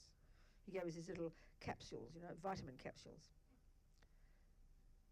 The ceremony we had for Lama was a Yamantaka offering burning puja. Students came from everywhere. Geshe Sopa came from Wisconsin, and Geshe Tinley, one of Lama's brothers, came from Australia. So I'd also invited Song Rinpoche to come again from Switzerland. Before the burning puja, we did many days of practices, including the Haruka Body Mandala self-initiation, Vajrayogini, Guru Puja, and we all offered the Vajrasattva Tsog written by Lama, which is in the book, and prostrations of 35 Buddhas, which is in the book. We did these practices not for Lama's sake, but for our own. Finally, we were ready to offer Lama's holy body to the fire. A special cremation stupa was built according to Song Rinpoche's design. Lama was dressed in the costume of self-initiation, put upright on a chair, tied securely, then carried to the site and placed in the stupa. Rinpoche himself did a lot of work with his own hands, putting in the bricks, putting the firewood around Lama's holy body in the lower part of the stupa, then helping build up the top part. Blah, blah, blah. Oh. That's the end. Everything went so well. The beginning, the middle, and the end. So neat and perfect. That's what Rinpoche said. Now, the next chapter is how to bless your loved one's ashes and include them in holy objects. So as soon as after the funeral service is possible, you should organize a jangwa practice during which the Buddha's wisdom is invoked into the remains, thus purifying and blessing them. Keeping the ashes of your loved one that haven't been blessed has no benefit for the dead or the living. Whereas, as Courtin Rinpoche says, now that the ashes are purified and blessed with jangwa, they are actual relics or holy objects. Even if the person died with non-virtuous thoughts, which usually means it's definite to be born in the lower realms, and they are in the intermediate state, relying on methods such as jangwa can help them change direction and receive a human body instead, or even go to the Pure Lands. They're on their way to the lower realms, but because of the power of the Vajrayana, the power of the Buddha's words, and the power of the concentration of the Lama, or the person who does the practice, suddenly the person changes their journey. Then you can dedicate all the merits created by doing the blessing to your loved one, praying that their negative karma is purified and they receive a perfect human rebirth or rebirth in a pure land, etc. So who can do the practice? The practice of jangwa is usually performed by qualified lamas. You can ask the lama at your nearest center to perform the ceremony. You can ask some monks and nuns to do it. If you can't get lamas or sangha, then you do it yourself with your friends, and it's in the book. Originally, jangwa was done in conjunction with Buddha Kunrig, who, as mentioned is known as the king of deities for purifying the lower realms. With jangwa, anyway, there we go. So another thing you can do is you make tsatsars, stupas, or statues using the blessed ashes. Now you can do even more to benefit your loved one. Having blessed the ashes with jangwa, you can include them in holy objects such as tsatsars, stupas, or statues, which brings so much benefit to your loved one and to you. You yourself can make or sponsor the making of these holy objects. Some people say that you shouldn't put ordinary people's ashes into holy objects, but as discussed just before, by doing the practice of jangwa, the wisdom of the Buddhas has been invoked into them, thus purifying and blessing them. Including the blessed ashes in tsatsars or other holy objects creates inconceivable merit for your loved one, but also for you. Normally you would offer flowers or lights to your loved one at the cemetery, but this doesn't accumulate any merit. It's not even a virtuous action. But now, because you are offering to a holy object, you can create huge amounts of merit. You can decide which Buddha. Use anyone you like, Medicine Buddha, whatever. Or you can ask a lama or an astrologer which Buddha will be best for your loved one. Or you can make a stupa. Alternatively, you can request Dharma centres to make the holy objects for you. There are FPMT Dharma centres set up for this purpose in Australia, India, New Zealand, and the United States. Like the LMB, for example, Land of Medicine Buddha in California has a whole little memorial shrine. They'll make it for you, bless the ashes, and then it's like going to the cemetery, except you go to this little shrine, you know. Same in Australia, a couple there. Or you can throw the ashes that have been blessed into the wind or water. If you like, you could also throw some of the blessed ashes into the wind from a high mountain or into the sea or lake or river. All the sentient beings touched by the ashes or in the air or the water are purified of their obscurations and negative karma. Then there's finally the practices to do during the 49 days. And there's just thousands. Rinpoche just mentions endless practices, you know. But he says here 4 possibilities of what can happen to the mind after it leaves the body. He's always so optimistic, Rinpoche. It's always a way that you can do something. So the first option is the karma that was activated at the time of death was virtuous and the mind is still in the intermediate state. So in this case, you can pray that your loved one is born in the Pure Lands where they can achieve enlightenment or receive a perfect human rebirth where they can meet a perfectly qualified Mahayana guru and the Mahayana teachings and then achieve enlightenment. The second scenario, the karma that was activated at the time of death was virtuous, but the mind has already taken rebirth in the human realm or the Pure Lands. In this case, it's still beneficial to do prayers and practices. Third option, the karma that was activated at the time of death was non-virtuous and the mind is still in the intermediate state. That means the person will be born in the lower realms. It's possible that prayers and practices can help the mind change direction, like we're saying, you know, practices such as poa or jangwa. Or the worst scenario, the karma was activated at the time of death was non-virtuous. Oh dear, that's a spelling mistake. My mistake. And the mind has already taken birth in the lower realms. That's like the worst scenario, okay? Again, so optimistic. In this case, it's even possible to liberate a person from the lower realms, as I discussed in relation to Buddha, Kunrig, in different practices. So then you know, there's many other practices you can do. Recite the medicine Buddha, do the 8 prayers for the dead, you know, request Lama to offer put, to do poa, make the practice of sur. There's a very sweet story here. How are we going? Tea break, isn't it? Tea break. Go on.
So what else do you want to talk about?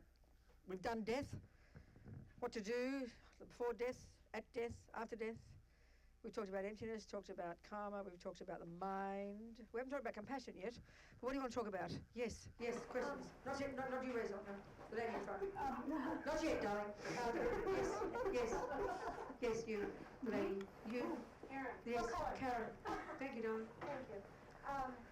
So, my mother died 3 years ago. Yes, And when I saw her, I arrived after she had died. yes. She had look of horror on her face. Oh no, that's very sad. That could mean a lower realm rebirth. Because if she died that way, that means she's seeing terrible things. And she had been hallucinating from the drugs Yes. earlier. Oh, darling, that's the tragedy with the drugs, isn't it? So that's why Who was I with her when she died?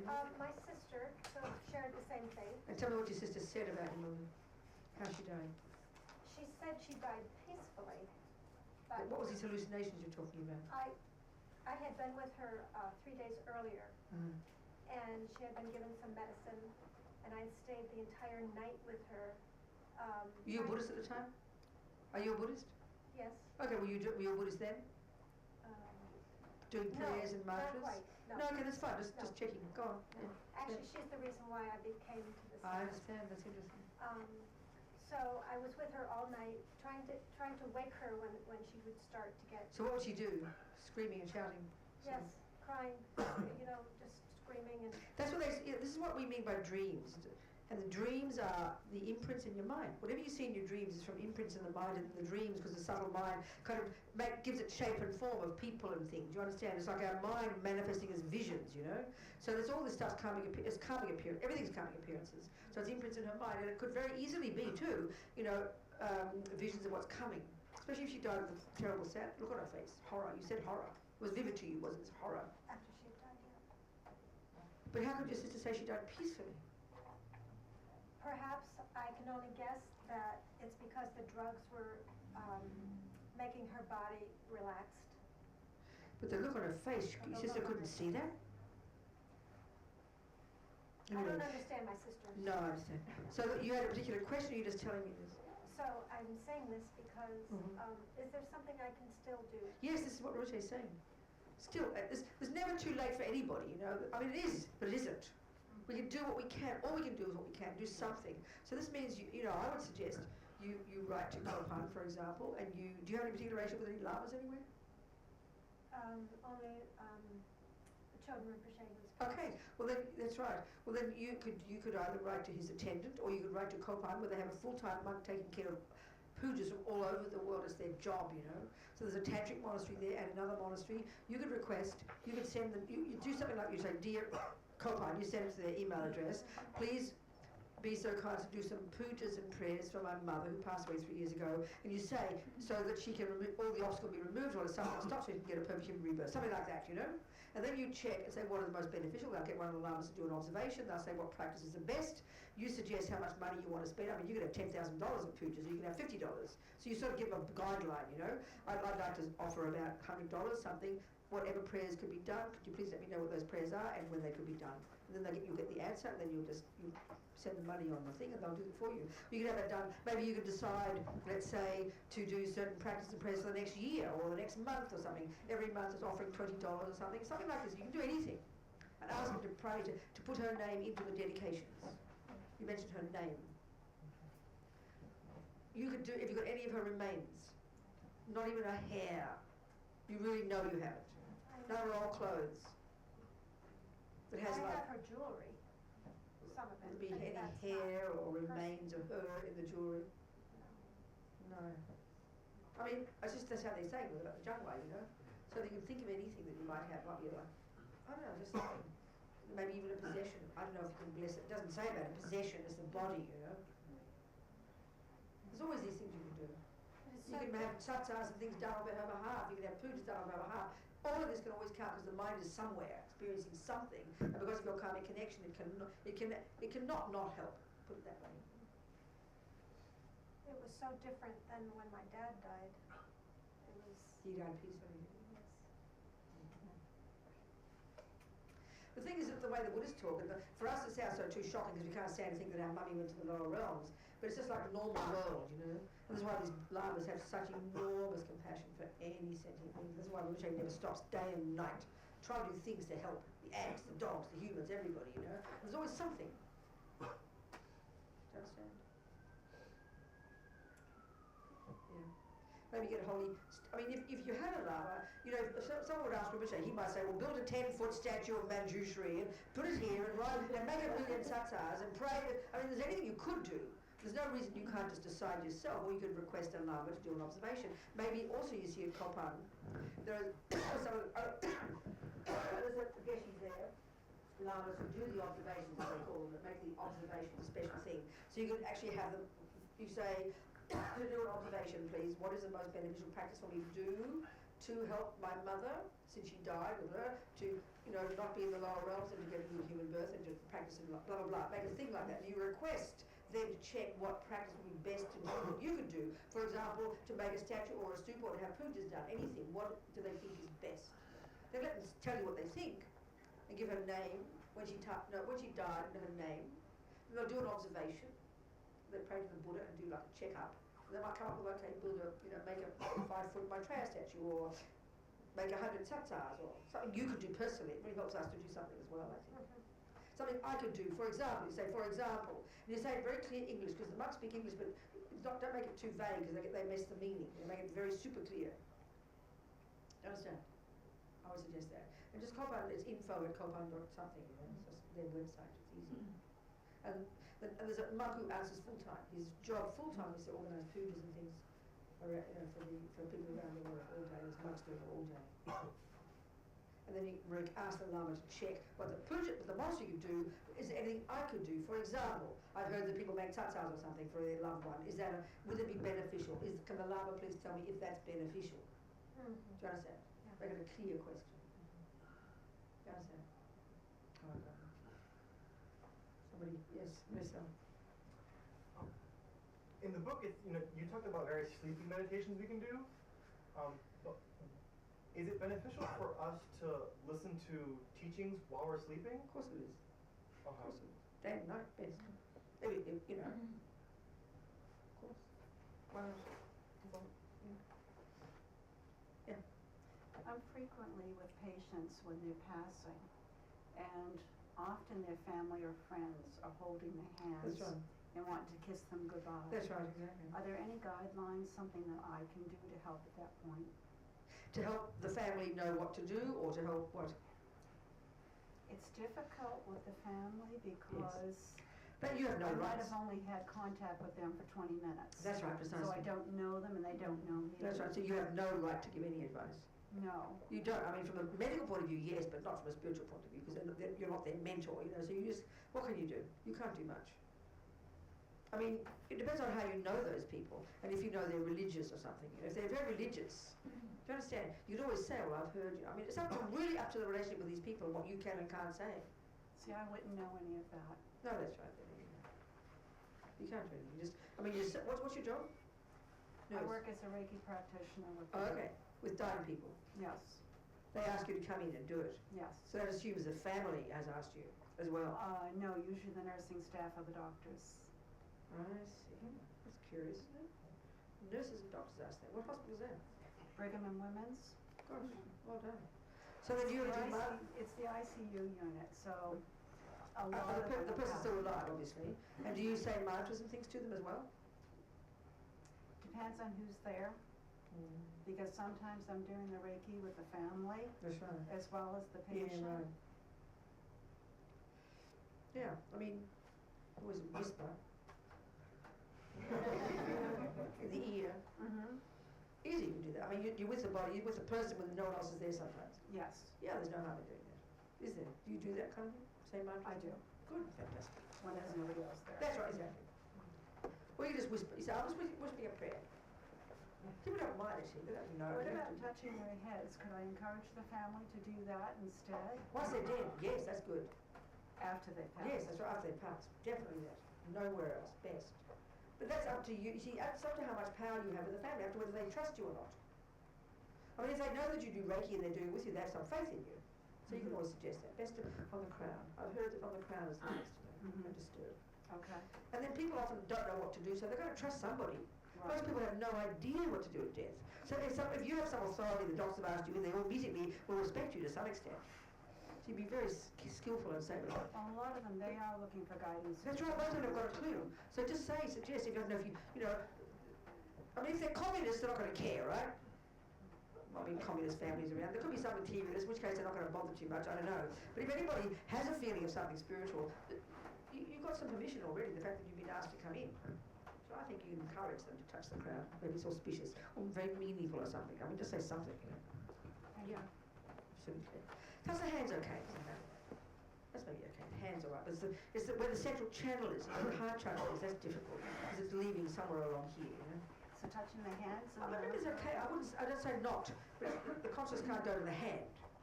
That's the external channel. It's in the central channel. And it has to zap through the central channel up or down. The consciousness is here. And when it leaves, it goes down or up, one or the other. Most of them are often holding their hands or rubbing their arms or something. Yeah, that's right. I mean, that can't be disturbing because there's no channels there. It's just the central channel, here and down here. So not touching down here. Mm-hmm.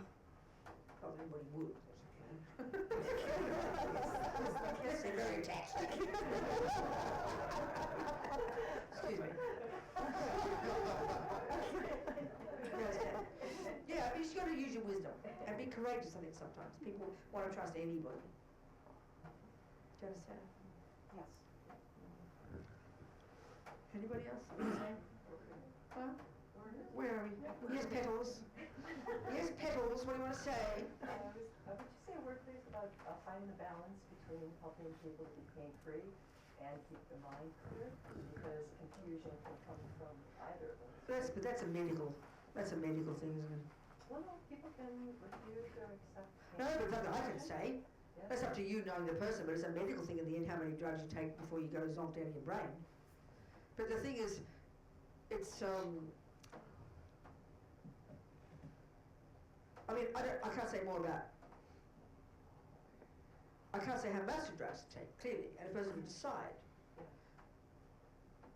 And the difficulty is if the family want them to be drugged out, nothing you can do. But if, as much as possible, if you have any power or control, the person you're taking care of, to help them try and be as conscious as possible. But the big thing is this too.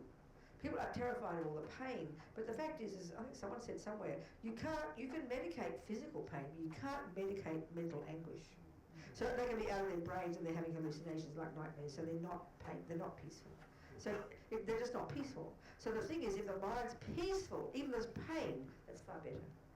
Far better, more powerful. If you can help the person be peaceful, saying mantras, helping them know it's okay. When their anguish is diminished, then the pain isn't so bad. That's very clear. We don't make the distinction much in the West, you know. Yeah. I've heard that if there's people around who are like crying and calling for the dead person or over the person, it's really hard to sort of control for that because people spontaneously feel that. So start again. What's the scenario here? Are they nearly dead, past dead? What's the story? They're in the process of dying. And Oh, they're dying. A friend comes in and starts to like. Okay, are you talking? Okay, I understand. Are you, but I have to ask you a question first, because there's a million scenarios. What scenario is this? You're in charge of the scenario or what? Well. If you're not, you have no control. No, true, but is it true that? Of course, it's nightmare. It's just the worst thing that can happen. But while that is happening, the person who's dying is more apt to want to stay in this. That's the point. It's the worst thing that can happen. Right. It's all honey, all this is doing, whether it's the dog or the music or the family, and they're so stressed out anyway, it's increasing their attachment 1 billion times, which is the worst way to die. Simple. The worst. So that's why if you are in charge of the scenario, you do not let people like that in, or you tell them to shut their mouths. That's why you've got to, as Zopa says, you've got to be educated. It's really important. It's deadly serious, really. Peaceful and quiet. Which I keep saying in the book, there should be complete quiet, except for mantras and prayers. Silence, quiet. The worst nightmare is all the nutty family, you know, moaning and crying and grabbing and grasping. It's the worst thing possible. Like you might as well send them straight to the lower realms. You're preparing to go to the lower realms. So if you're in charge of the scenario, you do not allow it. If you have no control, what can you do? Yeah. Isn't it? Yes, the worst thing. I was thinking about my own past life. Say it again, sir. I was thinking about my own past life. I was conceived to Madame Butterfly. I know this. So. Huh? You were conceived what? My mother and father were listening to Madame Butterfly. Madame Butterfly, oh, how romantic. And you got conceived then? Yep. Oh, good. Do you remember it? I don't, but I sent my mother an email. She confirmed it. Very funny. Wow. So you mean you remembered it? Is that what you're saying? I don't remember it. Well, why did you ask it then? Why did I ask you? You mean your mother told you? I had it in my mind during a massage. Oh, it came to you, mean? Oh, I see. And I sent her an email. I thought you guys saw the Madame Butterfly opera and then did it. But she confirmed, no, they didn't. They couldn't afford opera in those days. But they did have the record and they were listening to it. When you got conceived? Yep. Well, there you go. Well, you became a human. I'm very happy for you. It's good. Well done. So it raises questions in my mind. Like what? Past life, who was I? What was the journey? Yeah, but there's millions of honey, you got mother? millions of lives, don't worry about it. You've been dogs and rats and happy and sad and fat and ugly and male and female 1,000,000 times, so don't worry too much. It's kind of normal, you know. The main one is to make use of this one now and get a decent one next time.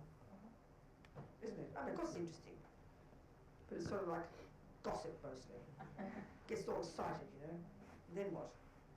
I understand your point. But you can kind of deduce it. Or we can deduce our connections, you know. The fact that it's something normal for the Buddhists is no big deal to know your past life. The main one is to worry about your future life. Make sure you get it decent. Isn't it? So what else, Popo? You want to talk about the last hour? What would you like for me to talk about? Yes. Yes. Oh, I don't know if I want you to talk for an hour on this, but but I was just wondering okay, so I know the course is on helping other people, That's but right. if you're actually cognizant while you're dying, what is the best, and you've been practicing, like, let's say if I continue to practice at the rate that I'm practicing. Yeah. I will have a few mantras, but what is the most powerful and potent? Is there anything? All the things we've been talking about, help others is how to help yourself. How to help yourself? And of course you're dying, you need someone to help you. So you need to tell, once you know how to help others, then you can tell them how to help you. Have your practices on, maybe have them all recorded, have people reading them to you, have your teachings here in your ear. I mean, this is all the things I'm saying for other people. You do have that for yourself. But you've got to let people know. Yeah. So that's kind of packet ready. Have your packet ready? Yeah. Have your death packet ready? Yeah, right. Really? That's the way. Packing the suitcase. Yes. Yeah. And so if you've got strong connection with a certain Lama, you make sure you have his teachings, you even have around, or have his students around, people you're close to. You should choose who you want to be with you. Like four of my dear nun friends died recently. Cancer. I've known her all for years and years and years. But the one who did die, she didn't want to tell anybody. You know? She wanted to keep it completely private. So she selected one or two people she was happy to have with her. I knew she did when I said something, she said thank you. She didn't tell me a thing. She selected who she said, because we need to be very in charge. We've got to know the person and like them and prepare it. She was very fortunate. She got people who she trusted, students of the same Lama who helped her die. It'd be nothing more distressing than have some ugly, horrible, unkind person helping you die, or not helping you die, basically. It'd be dreadful. And that's how I wanted to be in hospitals, where people couldn't care less, you know. It's terrible. You've got to really know what you want. And that's the thing about preparing. We're very good at preparing holidays and jobs and everything, but we just don't think about preparing for death. It's the same. Get your package ready, you know. Know what you want. You know what your practices are. Get your practices ready. I mean, I have all my practices on my iPod. I've got a little baby iPod, you know. So I make sure that they're playing. Well, ask someone to do that. If there's nobody else, I'll do it myself, you know. I'm dying. I'll put my iPod on. Thanks, Steve Jobs. Sure, we use it as example. Well, that's, Yeah. that's what I had in mind, a little bit of, what she was asking. We are learning what we practice and That's right. help somebody else. That's right. Every night we go through some of that process. That's right. When we You go do. to sleep. That's right. And we do, some of us might do purification. That's right, exactly. Right before you fall asleep. That's right. Or That's the you're Western. falling asleep while you're doing it. There you go. That's normal. That's normal, isn't it? Yes. That's right. God. That's right. Is there anything else, at least I try to, just do the purification. That's right. And I would say half the night, Sure. No, there's lots of ways you can learn. No, you look at the book. Yeah, of course there is. Lots of ways you can learn to go to sleep. Yes, of course there are. There's lots of ways you can learn to go to sleep. If you've taken highest yoga tantra initiation or even other ones, you can learn to. I mean, for example, there's a sweet practice. All the others say this. You can do this now. You can visualize you've got a guru, see them as a deity on your pillow, and your head is in their lap, and you dissolve into emptiness in their lap. There's so many little tricky things you can use for your own mind to stay close to your lamas, close to the Buddha, close to your practice. So when you do die, it's easy. Of course, you can meditate on the 8 stages going to death. There's a meditation to do that. You can meditate on the death process yourself. You can meditate going into emptiness. There's so many things. The more teachings you have, the more practice you have, the more you skill you. That's fair. So then go on. Press my buttons. Because I can't think what to teach about. 407, yes. Does the book speak about poem, the poem practice? It mentions it many times, yeah. And there's one version of it in the book, yes. A little poem practice Lama Yeshe wrote 40 years ago. Yeah. What else do you want to hear about? Yes. Hetstein? Who? What about? Same, no difference. Same. Especially okay, let me just talk a little bit here. Okay. Let me read something from Jen's book again. I'll tell you this again. This is really important. This is the essential point about the desire arising at the time of death, you know.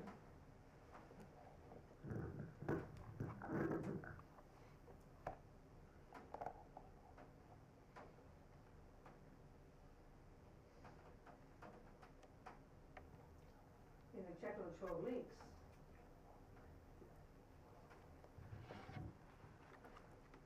So let's discuss the 12 links in relation to this human body that we have now.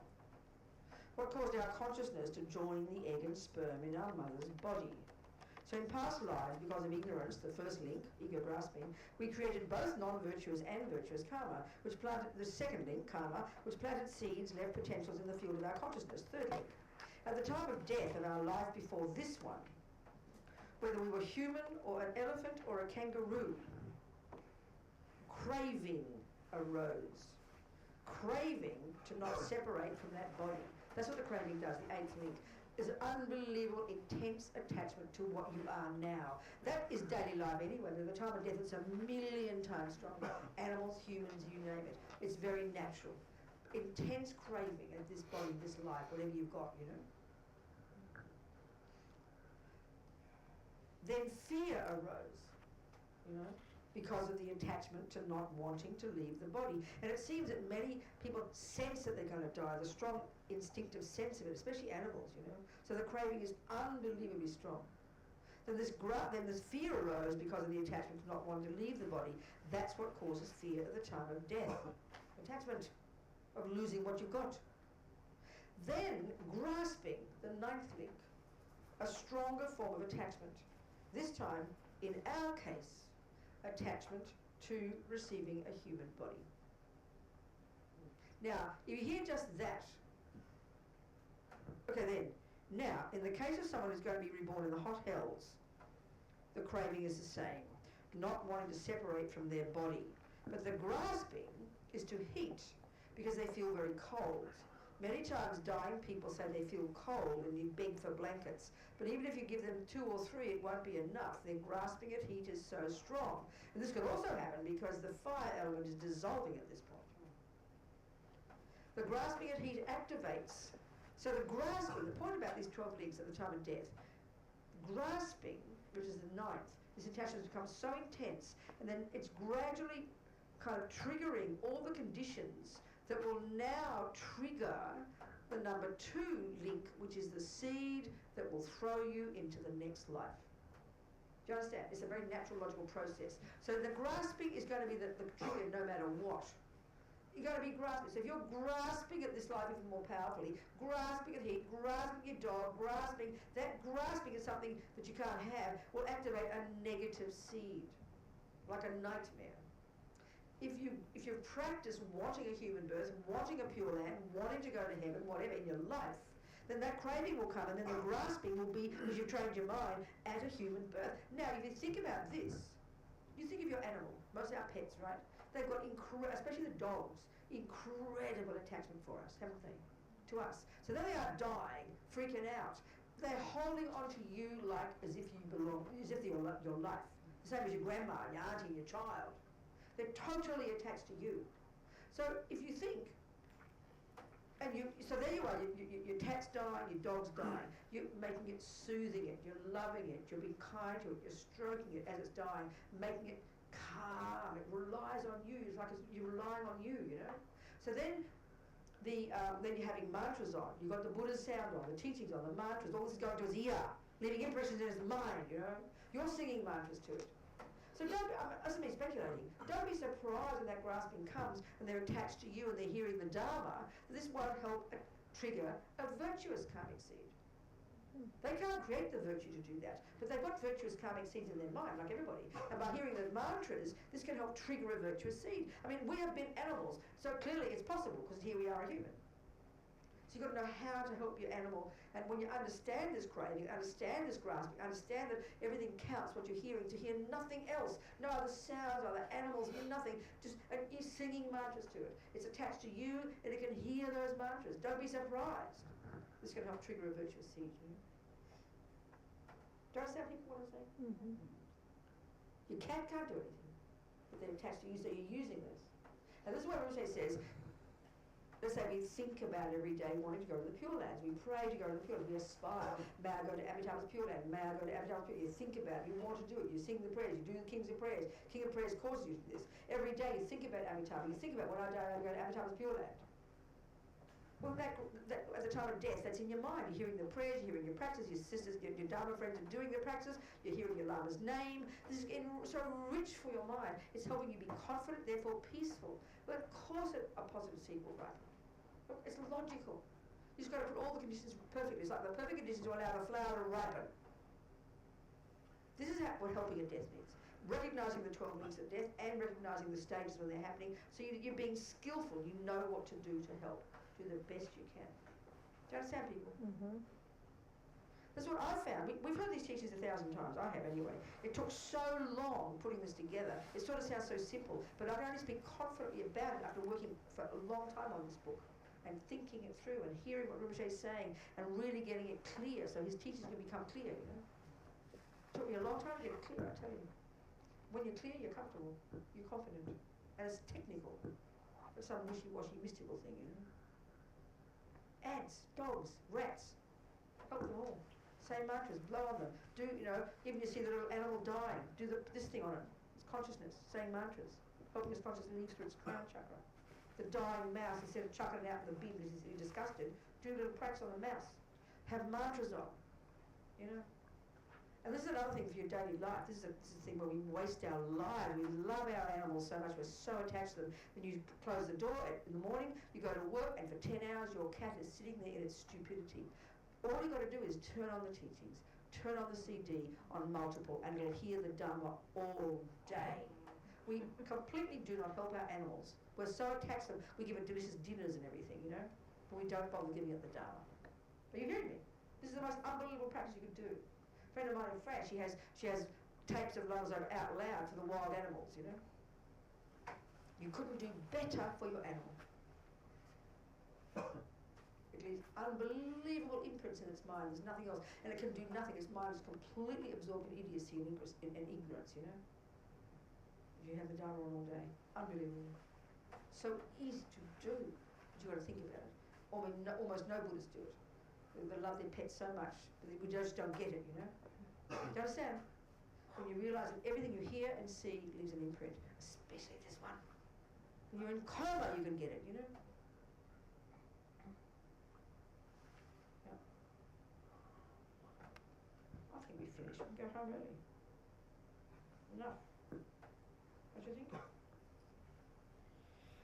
We didn't talk about compassion. We've got another whole week to go, yeah. We can talk about it then.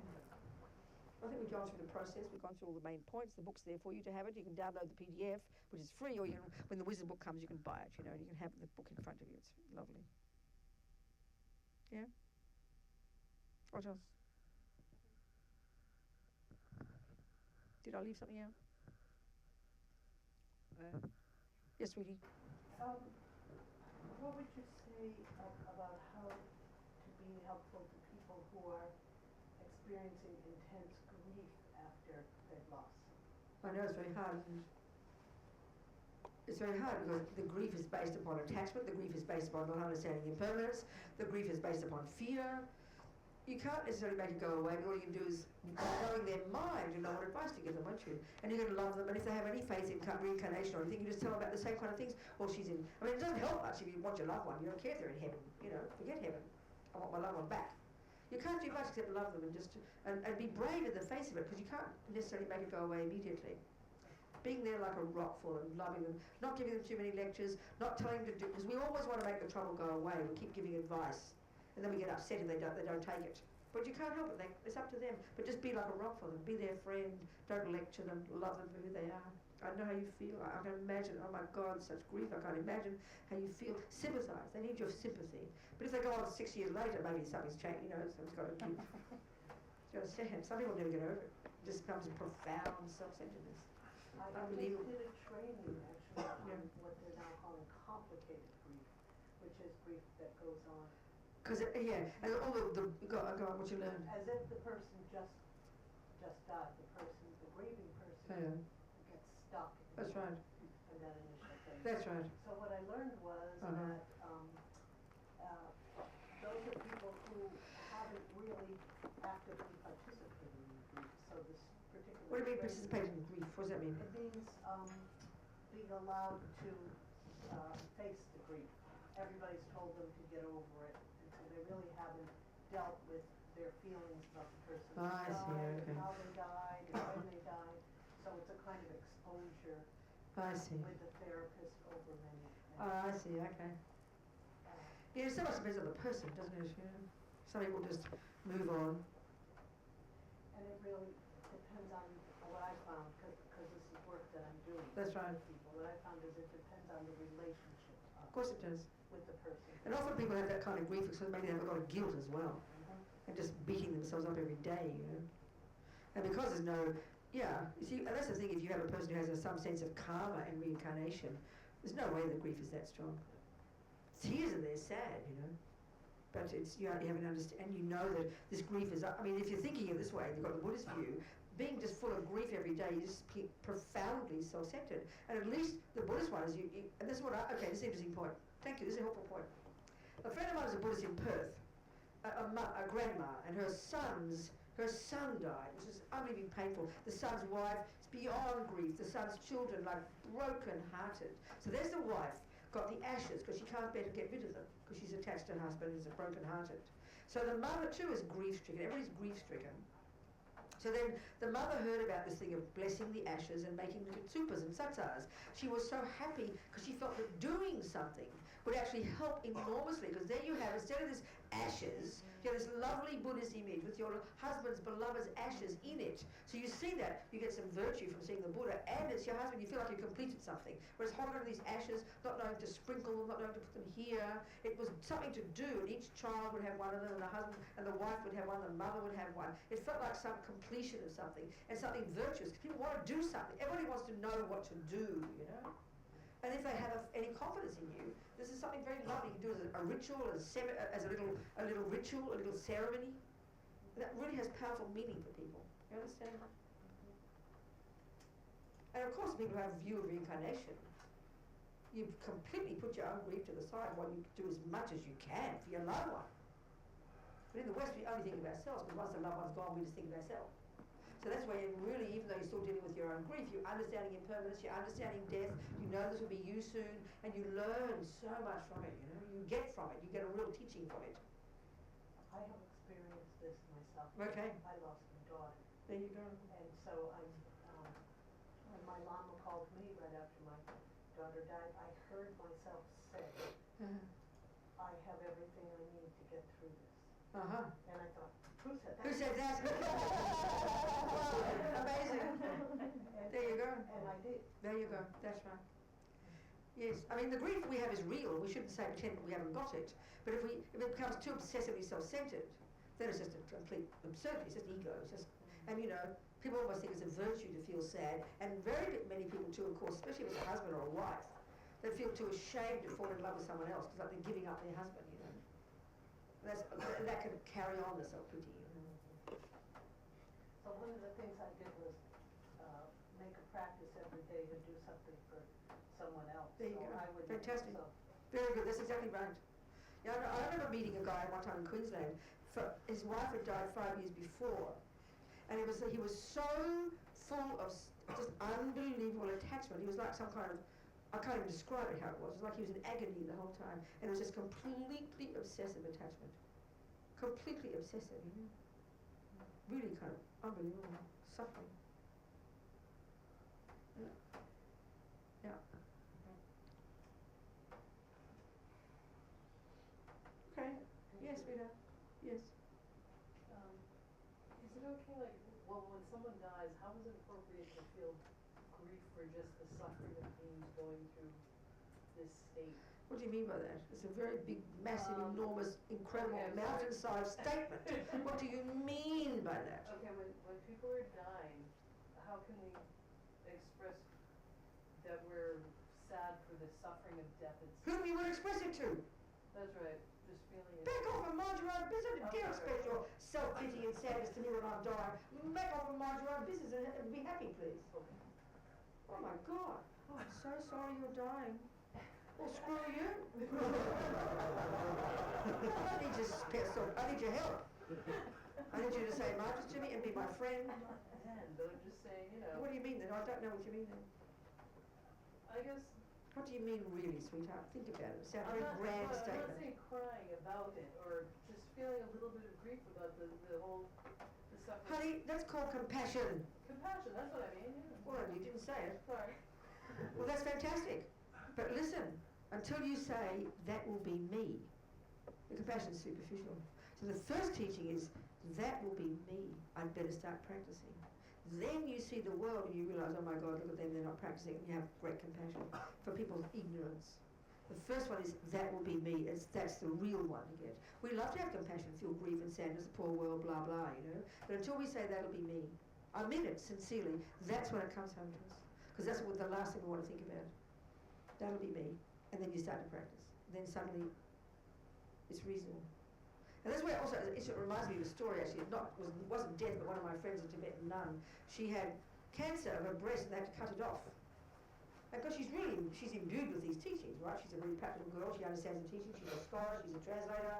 So they cut the breast off and then she said, can I go home now please? Oh, we've got to have counselling. No, I don't want counselling, thank you very much. And they didn't believe that she was okay. But it was no big deal, they cut the breast off, go, bye, I'm off.